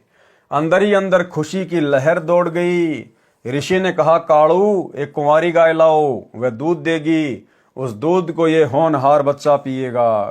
कालू पिता तुरंत एक गाय ले आया। भगवान विष्णु ने मेरी प्रार्थना पर उस कुंवारी गाय की कमर पर हाथ रख दिया। उसी समय उस गाय की बछिया के थनों से दूध की धार बहने लगी तथा वह 3 शेर का पात्र भरने के पश्चात रुक गई। वह दूध मैंने पिया। अब भाई और बहनों, करे करावे साइया, मन में लहर उठा, दादू सिर दर जीव के आप बगल हो जा। सारी की सारी लीला कबीर परमात्मा स्वयं ही करते हैं। ये अनंत कोटि कलाओं के स्वामी है। ये एक ही समय में अनंत करोड़ पदम रूप धारण कर सकते हैं। वो जो ऋषि थे वो भी खुद कबीर परमात्मा ही थे। अरे भला, सारी सृष्टि का मालिक, सर्व सृष्टि को खिलाने पिलाने वाला और विष्णु के आशीर्वाद से दूध देने वाली गाय का दूध पिएगा क्या? और उस कुंवारी गाय में दूध कहां से आता है? गुरुदेव कहते हैं सतलोक से आता है। तो विष्णु भगवान की बेचारी की क्या औकात जो कुंवारी गाय के ऊपर थपकी मार दे और सतलोक से दूध आ जाए। ये सारा खेल परमात्मा स्वयं ही खेलता है, महिमा उनको दे देता है। मेरी तथा विष्णु जी की वार्ता की भाषा को कालू व गोदावरी समझ नहीं सके। वे मुझ 25 दिन के बालक को बोलते देखकर उस ऋषि रूप विष्णु का ही चमत्कार मान रहे थे तथा कुंवारी गाय द्वारा दूध देना भी उस ऋषि की कृपया जानकर दोनों ऋषि के चरणों में लिपट गए। मेरी पालक माता ने मुझे पालने से उठाया तथा उस ऋषि रूप में विराजमान विष्णु के चरणों में डाला। मैं जमीन पर नहीं गिरा। माता के हाथों से निकलकर जमीन से 4 फुट ऊपर हवा में पालने की तरह स्थिर हो गया। जब गोदावरी ने मुझे ऋषि के चरणों की ओर किया, भगवान विष्णु 3 कदम पीछे हट गए तथा बोले, माई, ये बालक परम शक्ति युक्त है, बड़ा होकर जनता का उपकार करेगा। इतना कहकर ऋषि रूपधारी विष्णु अपने लोक को चले दिए। मैं पुनः पालने में विराजमान हो गया। उस वाल्मीकि दंपति कालू तथा गोदावरी ने मेरा हवा में स्थित होना भी ऋषि का ही करिश्मा जाना। इस कारण से मुझे कोई अवतारी पुरुष नहीं समझ सके। मैं भी यही चाहता था कि ये मुझे एक साधारण बालक ही समझें, जिससे इनकी वृद्ध अवस्था का समय मेरे लालन पालन में बीत जाए। और देखो भाई और बहनों, कितना दयालु परमात्मा है। उस कालू ने और उसकी पत्नी गोदावरी ने द्वापर युग में परमात्मा से उस समय नाम दीक्षा नहीं ली। उसके बावजूद भी भाई और बहनों, परमात्मा ने उनको अपने परम भगत के रूप में जन्म दिया, सम्मन और नेकी के रूप में। उसी सम्मन को फिर आगे अब्राहिम सुल्तान का जन्म दिया। तो भाई और बहनों, जरूरी नहीं है कि यह परमात्मा जब कोई इससे उपदेश लेगा तो ही उनको सर्व लाभ देगा, उन आत्माओं का उद्धार करेगा। ये सब कुछ परमात्मा ने पहले से ही निर्धारित किया हुआ है। जिस समय हम अपने पिता से धोखा करके सतलोक से काल के साथ आए थे, उसी समय इस कबीर परमात्मा सतगुरु रामपाल जी ने हमारे सतलोक वापस जाने का दिन समय निश्चित कर दिया था। उस बीच के समय में तो केवल हमने सजा भोगनी है, सजा कि अपने बाप के साथ में गद्दारी करने की, अपने भगवान के अंदर दोष देखने की कितनी बड़ी सजा मिलती है। ये जो अनंत करोड़ युगों से आप और हम भाई बहन जो यहाँ पर करोड़ों बार 84 लाख योनियों के कष्ट, करोड़ों बार स्त्री और पुरुष बनकर हमने जो असहनीय पीड़ाएं झेली है, कष्ट सहे हैं, ये हम वो सजा भोग रहे हैं अपने पिता से गद्दारी करने की। और जिस जिस आत्मा का वो समय पूरा हो जाएगा सजा का, परमेश्वर 100 बहाने बनाकर उस आत्मा को सतलोक में ले जाएंगे। मैं शिशु काल में ही तत्व ज्ञान की वाणी उच्चारण करने लगा। उस नगरी में अकाल गिर गया। मेरे माता पिता मुझे लेकर बनारस काशी आए तथा वहां रहने लगे। कलयुग में कालू का जन्म सम्मन रूप में तथा गोदावरी का जन्म नेकी के रूप में दिल्ली में हुआ। जो कबीर जी की शरण में आए उनका एक पुत्र शिव भी परमात्मा की शरण में आया। काशी नगर में एक सुदर्शन नाम का वाल्मीकि जाति का पुण्यात्मा मेरी वाणी सुनकर बहुत प्रभावित हुआ। मैंने सुदर्शन भगत को सृष्टि रचना सुनाई। सुदर्शन मेरी हम उम्र था। उस समय मेरी लीला में आयु 12 वर्ष की थी। जब काशी के विद्वानों से ज्ञान चर्चा होती थी, सुदर्शन भी मेरे साथ जाता था। एक दिन सुदर्शन ने कहा, हे करुणामय, आप जो ज्ञान सुनाते हो इसका समर्थन कोई भी ऋषि नहीं करता। आपके ज्ञान पर कैसे विश्वास हो? हे करुणामय, आप ऐसी कृपया करो जिससे मेरा भ्रम दूर हो जाए। हे धर्मदास, मैंने उस प्यारी आत्मा सुदर्शन को सतलोक के दर्शन कराए। आपकी तरह उसको भी 3 दिन तक ऊपर के सर्वलोकों में ले गया। सुदर्शन का पंच भौतिक शरीर अचेत हो गया। सुदर्शन भी अपने माता पिता का इकलौता पुत्र था। अपने इकलौते पुत्र को मृत तुल्य देखकर उसके माता पिता विलाप करने लगे तथा हमारे घर आकर मेरे माता पिता से झगड़ा करने लगे। कहा कि तुम्हारे करुण ने हमारे बच्चे को जादू जंत्र कर दिया, वह सेवड़ा है, हमारा पुत्र मर गया तो हम आपके विरुद्ध राजा को शिकायत करेंगे। मेरे माता पिता ने मेरे से उन्हीं के सामने पूछा, हे करुण, सच बता, तूने क्या कर दिया उस सुदर्शन को? मैंने कहा, वह सतलोक देखना चाहता था, इसलिए उसे सतलोक दर्शन के लिए भेजा है। शीघ्र ही लौट आएगा। कई वैद्य बुलाए, कई झाड़ फूक करने वाले बुलाए, कोई लाभ नहीं हुआ। तीसरे दिन सुदर्शन के माता पिता रोते हुए मेरे पास आए। बोले, बेटा करुण, हमारे पुत्र को ठीक कर दे, हम तेरे आगे हाथ जोड़ते हैं। मैंने कहा, माई, तुम्हारा पुत्र नहीं मरेगा। मेरे परमेश्वर कबीर साहिब को अपने साथ अपने घर ले गए। मेरे माता पिता भी साथ गए। आसपास के व्यक्ति भी वहां उपस्थित थे। मैंने सुदर्शन के शीश को पकड़कर हिलाया तथा कहा, हे सुदर्शन, वापिस आ जा, तेरे माता पिता बहुत व्याकुल हैं। इतना कहते ही सुदर्शन ने आंखें खोली, चारों ओर देखा, अपने सिर की ओर मुझे नहीं देख सका। उठ बैठकर बोला, परमेश्वर करुणा में कहाँ है? रोने लगा, कहाँ गए परमेश्वर करुणा में? उपस्थित व्यक्तियों ने पूछा, क्या करुण को ढूंढ रहा है? देख, यहां बैठा है तेरे पीछे। मुझे देखते ही चरणों में शीश रखकर विलाप करने लगा तथा रोता हुआ बोला, हे काशी के रहने वालों, ये पूर्ण परमात्मा है। ये सर्व सृष्टि रचनहार अपने शहर में विराजमान है। आप इसे नहीं पहचान रहे। और भाई और बहनों, हम सभी सत्सेवक भाई बहन पिछले 8-10 वर्षों से चिल्ला चिल्ला कर वीडियो बना बना के, दुनिया तो खैर कहाँ समझेगी, हम अपने भगत भाई बहनों को समझाने का प्रयास कर रहे हैं। जो भगत भाई बहन सतलोक आश्रमों से जुड़े हुए हैं, वो भाई बहन भी आज अपने गुरुदेव को परमात्मा के रूप में नहीं मान रहे, नहीं पहचान रहे, नहीं समझ रहे। ये मेरे साथ ऊपर के लोक में गया। ऊपर के लोक में ये पूर्ण परमात्मा के रूप में एक सफेद गुंबद में विराजमान है। यही दोनों रूपों में लीला कर रहा है। सर्व व्यक्ति कहने लगे, इस कालू के पुत्र ने भिखू के पुत्र पर जादू कर दिया है, जिस कारण से इसका दिमाग चल गया है। इस करुण को ही परमात्मा कह रहा है। भला हो भगवान का भिखू का बेटा जीवित हो गया, नहीं तो बेचारों का कोई बुढ़ापे का सहारा ही नहीं था। ये कहकर सर्व अपने अपने घर चले गए। भिखू तथा उसकी पत्नी सुखवंती अपने पुत्र को जीवित देखकर अति प्रसन्न हुए। भगवान विष्णु का प्रसाद बनाया, पूरे मोहल्ले में बांटा गया। सुदर्शन ने मुझसे उपदेश लिया। अपने माता पिता भिखू तथा सुखी को भी मेरे से उपदेश लेने को कहा। दोनों ने बहुत विरोध किया तथा कहा, ये कालू का पुत्र पूर्ण परमात्मा नहीं है बेटा, इसने तेरे ऊपर जादू जंत्र करके मूर्ख बनाया हुआ है। भगवान विष्णु से बड़ा कोई नहीं है। सुदर्शन ने मुझसे कहा, है प्रभु, कृपया मुझे अपनी शरण में रखना। मेरे माता पिता का कोई दोष नहीं है। सर्व मानव समाज इसी ज्ञान पर अटका है। जिस पर आपकी कृपया होगी केवल वही आपको जान व मान सकता है। जिस पर आपकी कृपया होगी केवल वही आपको जान व मान सकता है। तो भाई और बहनों, सत्कर्म मान लेना इस कलयुग की बिचली पीढ़ी में केवल साध संगति से जुड़े हुए सत्सेवक भाई बहनों के ऊपर ही कबीर परमेश्वर सतगुरु रामपाल जी की असीम दया और कृपया हुई है, जो गुरुदेव ने हम सत्सेवकों से अपनी पहचान करवाई है। हम उनको पहचान गए हैं, जान गए हैं। अन्यथा शतलोक आश्रमों से जुड़े हुए भाई बहन केवल उन्हें अपना गुरु मानते हैं, केवल एक मानुष मानते हैं, मां के गर्भ से जन्म लेकर आया हुआ व्यक्ति। जिस पर आपकी कृपया होगी केवल वही आपको जान व मान सकता है।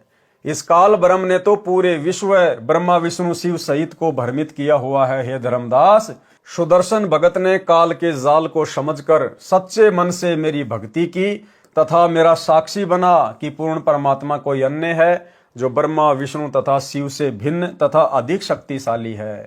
हे धर्मदास, पांडवों की अश्वमेध यज्ञ को जिस सुदर्शन द्वारा संपूर्ण की गई कथा आप सुनते हो, ये वही सुदर्शन वाल्मीकि मेरा शिष्य था। द्वापर युग में मैं 404 वर्ष तक करुणामय शरीर में लीला करता रहा तथा 100 शरीर सतलोक चला गया। फिर धर्मदास जी ने प्रसन्न किया। धर्मदास ने प्रश्न किया, हे प्रभु, आपकी कृपया द्वापर युग में और किन किन पुण्यात्माओं पर हुई? उत्तर दिया गुरुदेव भगवान ने। कबीर परमेश्वर कबीर देव ने कहा, द्वापर युग में एक चंद्र विजय नामक राजा की रानी इंद्रमती को पार किया तथा राजा चंद्र विजय पर भी कृपया की। परमेश्वर कबीर जी द्वारा बताई रानी इंद्रमती को पार करने वाली कथा लेखक संत रामपाल दास जी महाराज के शब्दों में। द्वापर युग में इंद्रमती को शरण में लेना। द्वापर युग में चंद्र विजय नाम का एक राजा था। उसकी पत्नी इंद्रमती बहुत ही धार्मिक प्रवृत्ति की औरत थी। संत महात्माओं का बहुत आदर किया करती थी। उसने एक गुरुदेव भी बना रखा था। उनके गुरुदेव ने बताया था कि बेटी, साधु संतों की सेवा करनी चाहिए। संतों को भोजन खिलाने से बहुत लाभ होता है।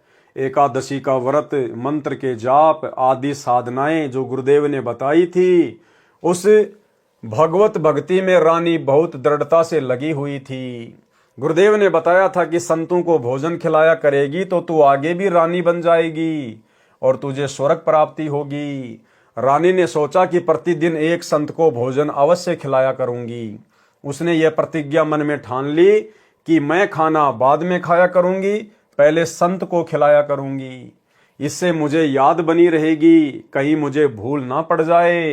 रानी प्रतिदिन पहले एक संत को भोजन खिलाती, फिर स्वयं खाती। वर्षों तक ये क्रम चलता रहा।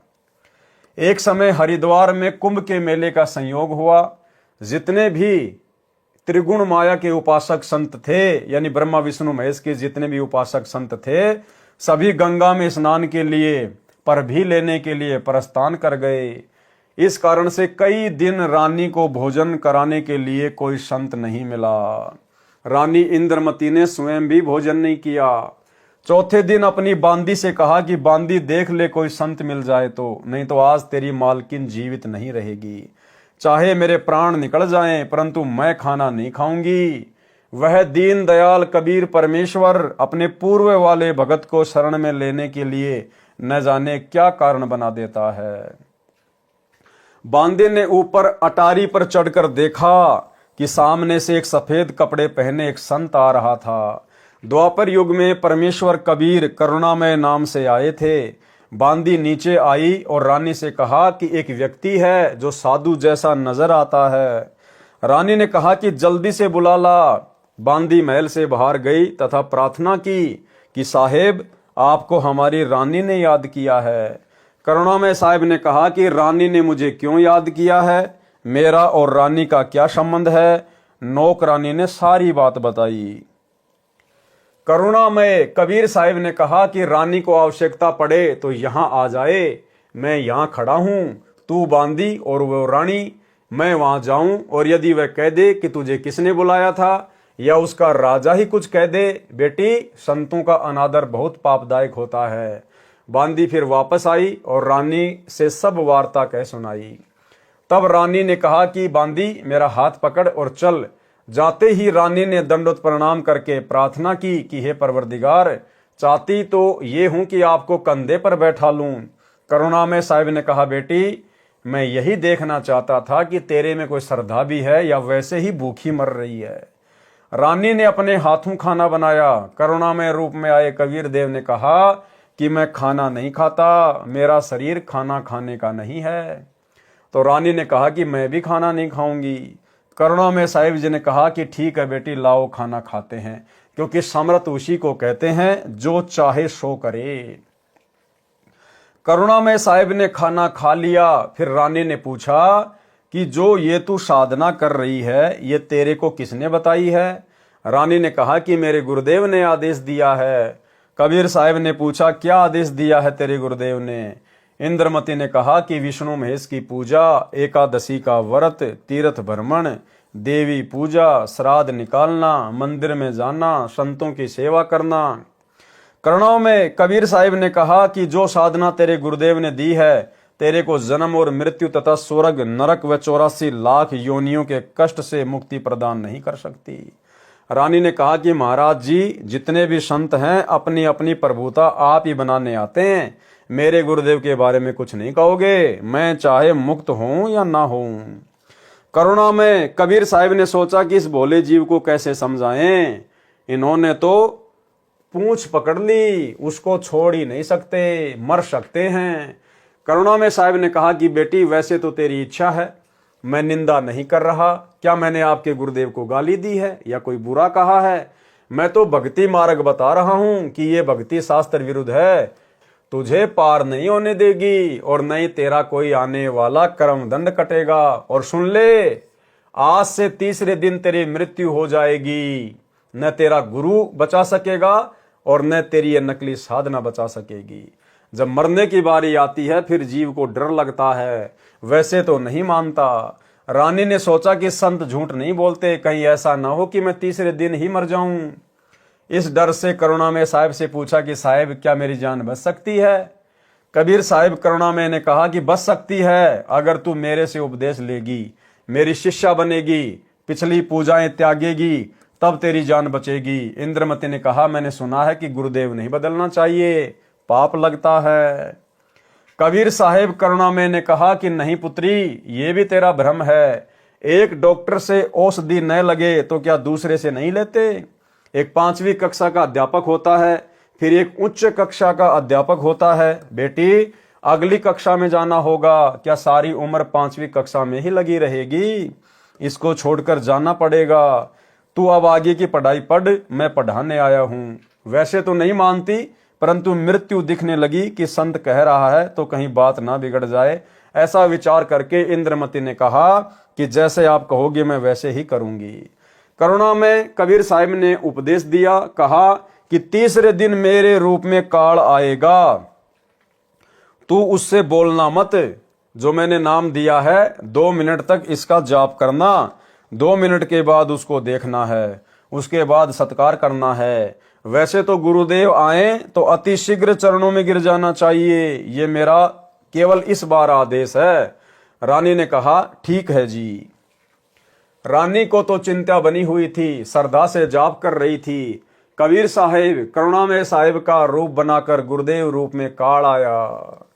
अब भाई और बहनों, इस विषय में दास पहले बहुत सारे वीडियो बना चुका है कि कबीर परमेश्वर जी के रूप में काल कभी भी धरती पे नहीं आ सकता।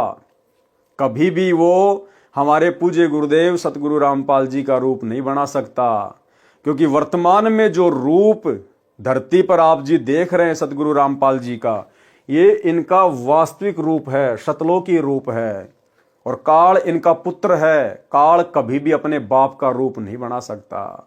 लेकिन आज से पहले परमात्मा जिन जिन रूपों में प्रकट हुए हैं, कभी अपने पुत्र जोगजीत के रूप में, कभी सहजदास के रूप में, कभी ज्ञानी के रूप में, इसलिए काल वो रूप बना सकता है, वो अपने भाई का रूप बना सकता है, क्योंकि काल ने जोगजीत का रूप धारण करने का वरदान ले रखा है। जब प्रथम बार कबीर परमात्मा काल की तपतशिला पर आए, काल के साथ में भेंट हुई, तो कबीर परमात्मा अपने पुत्र जोगजीत के रूप में आए थे। तो बहुत सारी वार्ता हुई, गुरुदेव ने हमें अनेकों बार बताई है। उनमें से एक वचन काल ने यह भी मांगा था कि हे परमात्मा, हे भाई, आप मुझे आज्ञा दो कि मैं आपका रूप बना सकूं।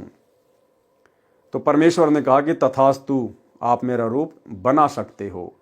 तो जो रूप परमात्मा काल के सामने बना के आते हैं अपने पुत्रों का, वो रूप काल बना सकता है, उसने वरदान मांग रखा है, लेकिन अपने बाप का रूप नहीं बना सकता। सुनिए छोटा सा सत्संग। दो अक्के अक बचन भर लो, बचन भर लिया, अकबर लिया भाई। न्यो बोला जी कि चारों युगों में, 3 युगा में जीव थोड़े ले जाना, सतयुग, त्रेता और द्वापर, और चौथा युग जब आवे कलयुग, कितने ले जाइयो। न्यो बोला वह बड़ी अड़ाई तन तया। अच्छा भाई कोई बात नहीं। दूसरा यह है कि मैं आपका रूप बना सकूं, मैंने ये आज्ञा दे दो।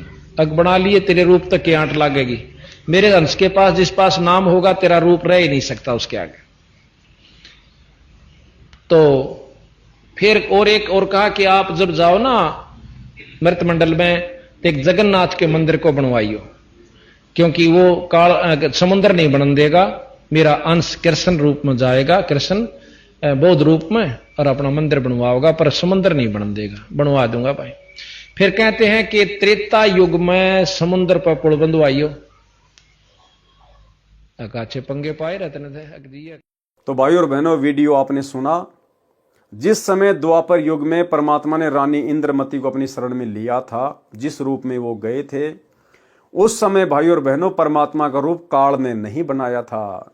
केवल इंद्रमती को डरा धमकाकर अपनी शरण में लेने के लिए सारा खेल परमात्मा ने खेला था। आवाज लगाई इंद्रमती, इंद्रमती। उसको तो पहले ही डर था, सुमरण करती रही, काल की तरफ नहीं देखा। 2 मिनट के बाद जब देखा तो काल का स्वरूप बदल गया। काल का ज्यों का त्यों चेहरा दिखाई देने लगा। करुणा में साहिब का स्वरूप नहीं रहा।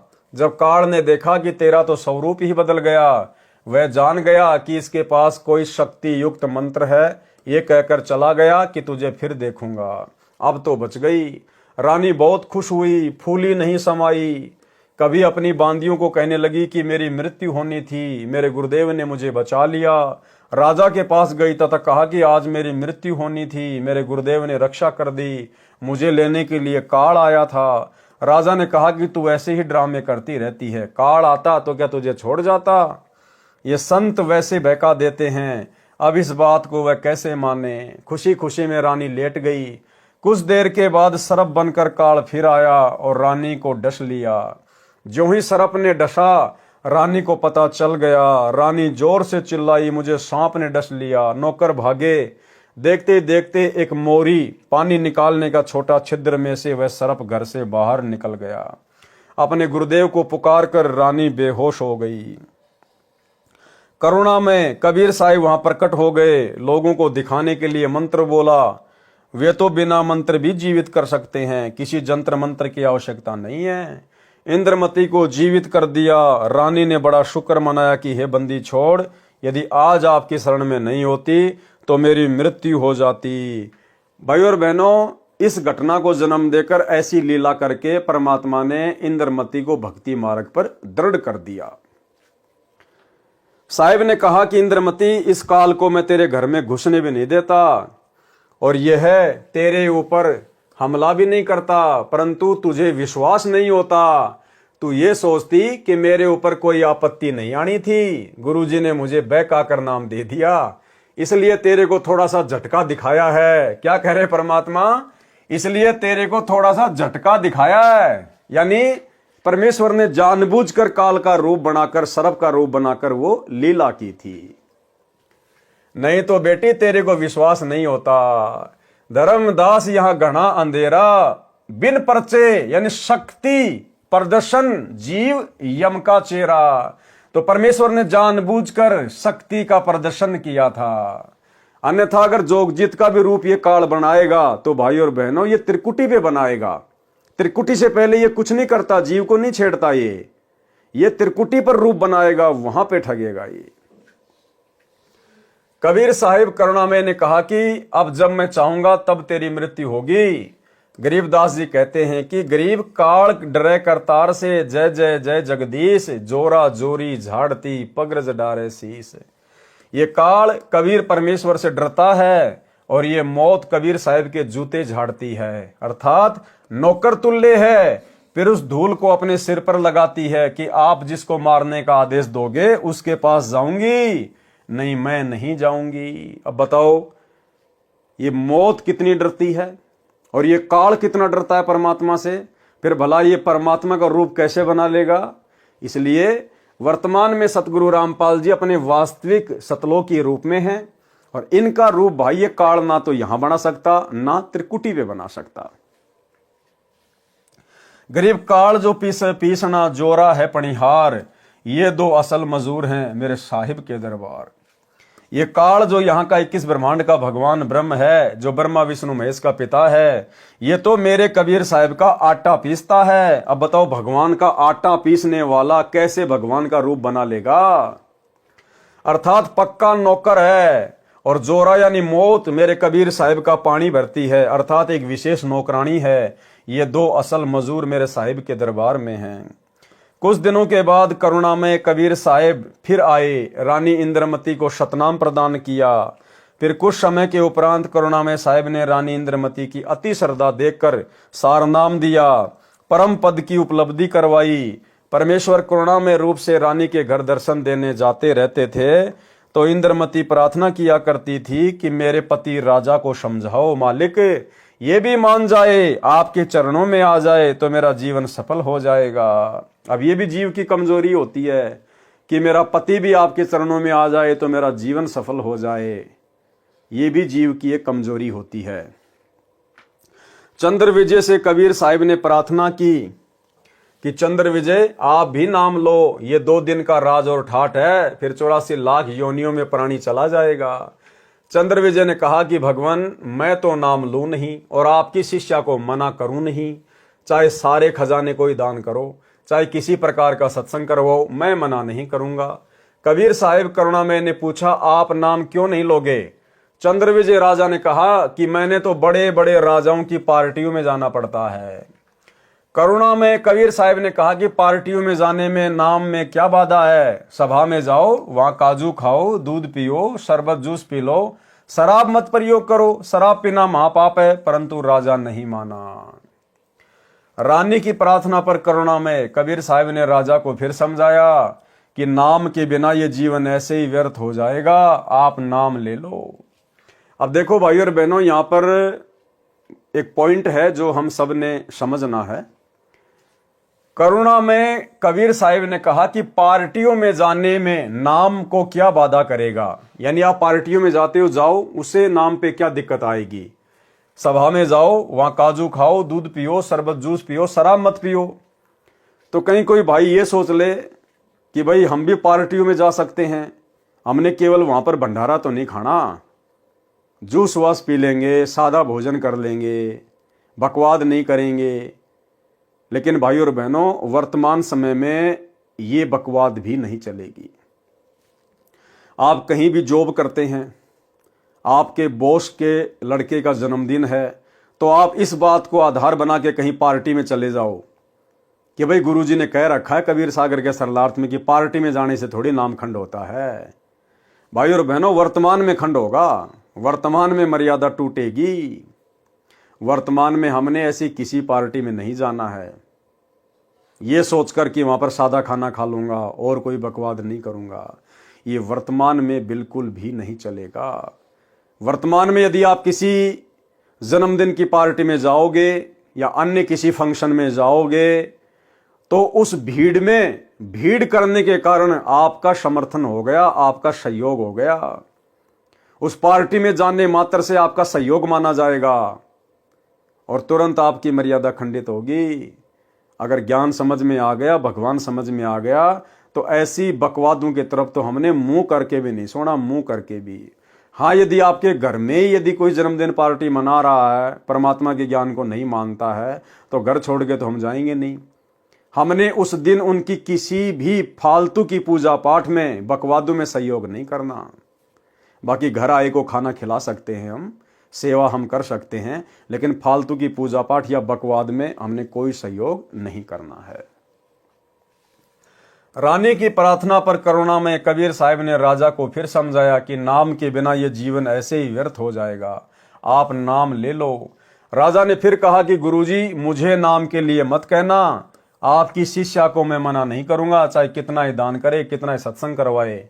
साहिब ने कहा कि बेटी, इस 2 दिन के झूठे सुख को देखकर इसकी बुद्धि भ्रष्ट हो चुकी है, तू प्रभु के चरणों में लगी रहे, अपना आत्म कल्याण करवा। मृत्यु के उपरांत कोई किसी का पति नहीं, कोई किसी की पत्नी नहीं, 2 दिन का संबंध है, अपना कर्म बना बेटी। जब इंद्रमती 80 वर्ष की बूढ़ी हुई, कहां 40 साल की उम्र में मर जाना था। जब शरीर भी हिलने लगा, तब करुणा में कबीर साहिब बोले, अब बोल इंद्रमती, क्या चाहती है? चलना चाहती है सतलोक? इंद्रमती ने कहा कि प्रभु तैयार हूं, बिल्कुल तैयार हूं दाता। करुणा में साहिब ने कहा कि तेरे पोते या पोती या किसी अन्य सदस्य में कोई ममता तो नहीं है? रानी ने कहा, बिल्कुल नहीं साहेब, आपने ज्ञान ही ऐसा निर्मल दे दिया, इस गंदे लोक की क्या इच्छा करूं।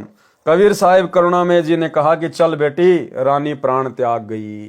भाई और बहनों, आने वाले समय में इस सत भक्ति के प्रभाव से, मर्यादा में रहकर आजीवन भक्ति करने के प्रभाव से, आने वाले समय में आप और हम भगत भाई बहनों के भी इसी प्रकार से शरीर छूटेंगे। ना कोई बीमारी से, ना कोई रोग से, ना एक्सीडेंट से, ना लड़ाई झगड़े से। बिल्कुल जैसे पका हुआ आम जरा सी हवा लगते ही तुरंत टूट के नीचे गिर जाता है, इस प्रकार से भगत का शरीर छूटता है। लेकिन दुर्भाग्य, वर्तमान में सतलोक आश्रमों से जुड़े हुए भगत भाई बहनों की किस प्रकार से एक्सीडेंट में, लड़ाई झगड़ों में, फांसी खा खा के, कोरोना में, बीमारियों से अकाल मृत्यु हो रही है। आश्रमों में सेवा करते करते भगत लोग ट्रैक्टर के नीचे दब दब के मर रहे हैं, पानी के टैंकर में मर रहे हैं आश्रमों में। और फिर भी पीला पर्चा निकाल के भगत समाज को गुमराह कर दिया जाता है कि गुरुजी का आदेश आ गया, वो तो मेरा सैनिक था, वो तो सतलोक गया। जबकि परमात्मा क्या कह रहे हैं? ये मौत परमात्मा के हुक्म से चलती है कि हे परमेश्वर, आप जिसके पास जाने को कहोगे उसी के पास जाऊंगी, अन्यथा आपके भगत को हाथ भी नहीं लगाऊंगी। और भाई और बहनों, अगर भक्तों की मौत भी इसी प्रकार से भक्तिहीन जगत वाले लोगों की तरह एक्सीडेंट में या अन्य किसी बीमारी से तड़प तड़प के होगी, फिर एक भक्ति करने वाले भगत में और बकवाद करने वाले जगत के व्यक्ति में भला क्या अंतर हो गया? अगर जगत वालों की तरह ही भगत को मरना है तो एक छोटा सा सत्संग जिसमें गुरुदेव यही समझा रहे हैं कि मेरे भक्तों की मौत जगत वालों की तरह नहीं होगी। सुनिए सत्संग। परमात्मा कहते हैं, भाई कहाँ जन्मे कहाँ पाले पोसे, और खूब लड़ाए लाडे, ना बेरा इस देह के कहाँ खड़ेंगे हाडे। ना जर बेरा कित मारेगा काल। कबीर कहाँ गर्बियो ये काल गह करके से, ना बेरा कित मारेगा यो के घर के परदेश।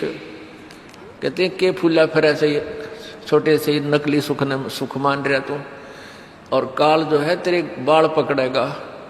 काल गह कर केश, कर माने हाथ, केस माने बाल, और ना बेरा कित मारेगा के घर के प्रदेश। अब आपने उस आंध्र प्रदेश के मुख्यमंत्री की स्थिति देखी, न कह रहे किसी जगह मारेगा काल की तो पानी पैनी अभी ना पावे, वहां पटका ठा के 3 दिन मत नो बेरा पट्टा उपड़िया कहाँ पर है। तो पुण्यात्माओं, बात ये नहीं कि वो मर गए इस तरीके से, लेकिन जो थोड़े से जिनको हम बड़े व्यक्ति मानते हैं उनकी दुर्गति होती दिखे ना, जब ये मन पापी ठीक ठिकाना आ जाता है। आम आदमी का रोजमर्रा है, उसकी तो चिंता नहीं, मानते नहीं। इसे जो जिनको हम सुप्रीम पावर माना थे, मुख्यमंत्री बिरानी के पाड़ मानते थे हम बिना ज्ञान में, और उसकी के दुर्गति हुई। कहते हैं जो भक्ति नहीं करता उनके ये बिरान माटी होंगी, और जो परमात्मा का नाम लेता है उनके साथ ऐसा नहीं होगा, ये गारंटीड बात है। अगर इतना भी अंतर नहीं है तो फिर भगवान की आवश्यकता ही समाप्त हो जाती है। ध्रुव प्रहलाद मीराबाई के इतिहास देख लो। मीराबाई को विष पिलाया गया था, विष भी अमृत बन गया उस परमात्मा की भक्ति और शक्ति से। इसलिए पुण्यात्माओं, आप जो ये क्रिया कर रहे हैं आपका घनी काम आओगी। अब तो आपको ना इतना महसूस हो रहा है, लेकिन आने वाले समय में कहते हैं कल्पे कारण कौन है कर सेवा अपनी काम, और मन इच्छा फल देऊंगा जो पड़े मेरे ते काम। आपका मित्र है मुख्यमंत्री, आपका मित्र है प्रधानमंत्री, आपका एक्सीडेंट हो जाता है, एक्सीडेंट में मृत्यु हो जाती है, वो नहीं बचा सकता चाहे आपको कितना ही निकटतम है, वो स्वयं अपनी जान नहीं बचा सकता। तो वहां धनी का रोल शुरू हो जाता है, जहां परमात्मा का रोल शुरू होता है, जो ऐसे स्थान पर आपकी रक्षा करेगा। तो हमने इन अन्य सहारों को त्याग कर परमात्मा का आसरा ही लेना चाहिए। तो भाई और बहनों, आप और हमने तो गुरुदेव की मर्यादा में रह के भक्ति करके, और हमने तो सहज मृत्यु को प्राप्त होना है, सहज मृत्यु को। और ये पहचान है, जब तक भगत सहज मृत्यु को प्राप्त नहीं होगा वो कभी भी सतलोक नहीं जा सकता। परमेश्वर कबीर जी करुणा में रानी इंद्रमती की आत्मा को ऊपर ले गए। इसी ब्रह्मांड में एक मानसरोवर है, उस मानसरोवर में इस आत्मा को स्नान कराना होता है। इंद्रमती को वहां पर कुछ समय तक रखा।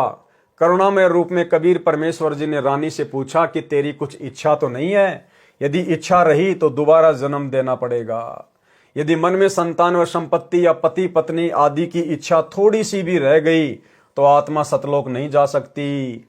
इंद्रमती ने कहा, साहेब आप तो अंतर्यामी हो, कोई इच्छा नहीं है, आपके चरणों की इच्छा है। केवल एक मन में शंका बनी हुई है कि मेरा जो पति था उसने मुझे किसी भी धार्मिक कर्म के लिए कभी मना नहीं किया, नहीं तो आजकल के पति अपनी पत्नियों को बाधा कर देते हैं।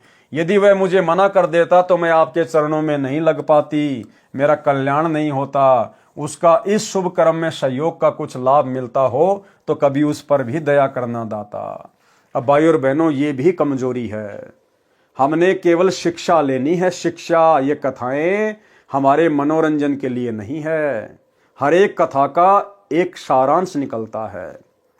यदि वर्तमान में कलयुग की बिचली पीढ़ी में गुरुदेव के द्वारा इतना अनमोल गूढ़ ज्ञान परमाणु सहित देने के बावजूद भी यदि आप और हम भगत भाई बहनों की अंत काल में अगर इंद्रमती की तरह जरा भी अपने परिवार के किसी सदस्य में, पोता पोती में, पति पत्नी में, बेटा बेटी में, कार कोठी या संपत्ति में रह गई जरा सी भी, भले आप छुपा दो, भले आप ऊपरी मन से दिखावा करोगे नहीं परमात्मा, नहीं गुरुदेव मेरी कोई इच्छा नहीं है, लेकिन वो अंतर्यामी है, वो अंदर से देखेगा। और आप परमात्मा को झूठ बोलने के कारण, परमात्मा से छुपाने के कारण डबल दोषी हो जाओगे, डबल दोषी। इसलिए हम भगत भाई बहनों ने ज्ञान को आधार बनाकर यहाँ की किसी भी वस्तु में हमने कोई मोह अंत समय में नहीं लगाना है। केवल परमात्मा के चरण, केवल परमात्मा का सतलोक, केवल परमात्मा की भक्ति, यहां से पीछा छुटवाने का ही प्रयास करना है हमने। करुणामय जी ने देखा कि ये नादान इसके पीछे फिर अटक गई। साहेब बोले, ठीक है बेटी, अभी तू 2-4 वर्ष यहां रह। अब 2 वर्ष के बाद राजा भी मरने लगा, क्योंकि नाम ले नहीं रखा था। यम के दूत आए, राजा चौक में चक्कर खाकर गिर गया। यम के दूतों ने उसकी गर्दन को दबाया, राजा की टट्टी और पेशाब निकल गया। करुणा में कबीर परमेश्वर ने रानी को कहा कि देख तेरे राजा की क्या हालत हो रही है। वहां से कबीर परमेश्वर दिखा रहे हैं। तब रानी ने कहा कि देख लो दाता, यदि उसका भक्ति में सहयोग का कोई फल बनता हो तो दया कर लो। रानी को फिर भी थोड़ी सी ममता बनी थी। परमेश्वर कबीर करुणामय ने सोचा कि ये फिर कालजाल में फंसेगी। ये सोचकर मानसरोवर से वहां गए जहां राजा चंद्रविजय अपने महल में अचेत पड़ा था। यमदूत उसके प्राण निकाल रहे थे। कबीर परमेश्वर जी के आते ही यमदूत ऐसे आकाश में उड़ गए जैसे मुर्दे से गिद्ध उड़ जाते हैं। चंद्रविजय होश में आ गया। सामने करुणामय रूप में परमेश्वर कबीर जी खड़े थे। केवल चंद्रविजय को दिखाई दे रहे थे, किसी अन्य को दिखाई नहीं दे रहे थे। चंद्रविजय चरणों में गिरकर याचना करने लगा, मुझे क्षमा कर दो दाता, मेरी जान बचाओ, क्योंकि उसने देखा कि तेरी जान जाने वाली है। जब इस जीव की आंख खुलती है कि अब तो बात बिगड़ गई। राजा चंद्रविजय गिड़गिड़ाता हुआ बोला, मुझे क्षमा कर दो दाता, मेरी जान बचा लो मालिक। कबीर परमेश्वर ने कहा, राजा आज भी वही बात है, उस दिन भी वही बात थी, नाम लेना होगा। राजा ने कहा, मैं नाम ले लूंगा जी, अभी ले लूंगा नाम। कबीर परमेश्वर ने नाम उपदेश दिया तथा कहा कि अब मैं तुझे 2 वर्ष की आयु दूंगा। यदि इसमें एक श्वास भी खाली चला गया तो फिर कर्म दंड रह जाएगा। कबीर जीवन तो थोड़ा ही भला, जय सत सुमरण होय, लाख बरस का जीवना लेख धरे न कोई। शुभ कर्म में सहयोग दिया हुआ पिछला कर्म और साथ में श्रद्धा से 2 वर्ष के सुमरण से तथा तीनों नाम प्राप्त करके कबीर साहिब चंद्र विजय को भी पार कर ले गए। बोलो सतगुरुदेव की जय। फिर धर्मदास जी ने प्रश्न किया। धर्मदास जी ने कहा, हे कबीर परमेश्वर, हमारे को तो ब्राह्मणों विद्वानों ने यही बताया था कि पांडवों की अश्वमेघ यज्ञ को श्री कृष्ण भगत सुदर्शन सुपच ने सफल की थी तथा भगवान कृष्ण जी ने गीता में कहा कि अर्जुन युद्ध कर, तुझे कोई पाप नहीं लगेगा। ये सर्व योद्धा मेरे द्वारा पहले से मार दिए गए हैं, तू निमित्त मात्र बन जा। कहीं तू युद्ध में मारा गया तो स्वर्ग जाएगा, यदि तू युद्ध में मारा गया तो स्वर्ग जाएगा, यदि युद्ध में जीत गया तो पृथ्वी के राज्य का सुख भोगेगा। उत्तर दिया कबीर परमात्मा ने। कबीर परमेश्वर जी ने कहा, धर्मदास, सुदर्शन सुपथ श्री कृष्ण भगत नहीं था, वह पूर्ण ब्रह्म का उपासक था। सुन पांडवों के यज्ञ के संपूर्ण होने की कथा, कृपया निम्न पढ़े पाठक जन। परमेश्वर कबीर जी द्वारा बताया पांडव यज्ञ का प्रकरण, जो धर्मदास जी ने सप्तम वेद के पद्य भाग में लिखा है लेखक के शब्दों में। पांडवों की यज्ञ में सुपच सुदर्शन द्वारा शंख बजाना। अब भाई और बहनों, आज के वीडियो में हम केवल इतना ही लेंगे। कल रात्रि 8 बजे हम इस कथा को पांडवों के अश्वमेघ यज्ञ में सुपच सुदर्शन के रूप में, यानी अपने भगत के रूप में कबीर परमात्मा के द्वारा जाकर उनकी यज्ञ को सफल करना, इस प्रकरण को हम कल रात्रि 8 बजे लेंगे। तो आज के वीडियो में केवल इतना ही। कल रात्रि सभी भाई बहन फिर से लाइव जुड़िए। तब तक गुरुदेव भगवान हम सबको आज्ञा दें, इजाजत दें, आशीर्वाद दें। बंदी छोड़ सतगुरु रामपाल जी भगवान की जय हो।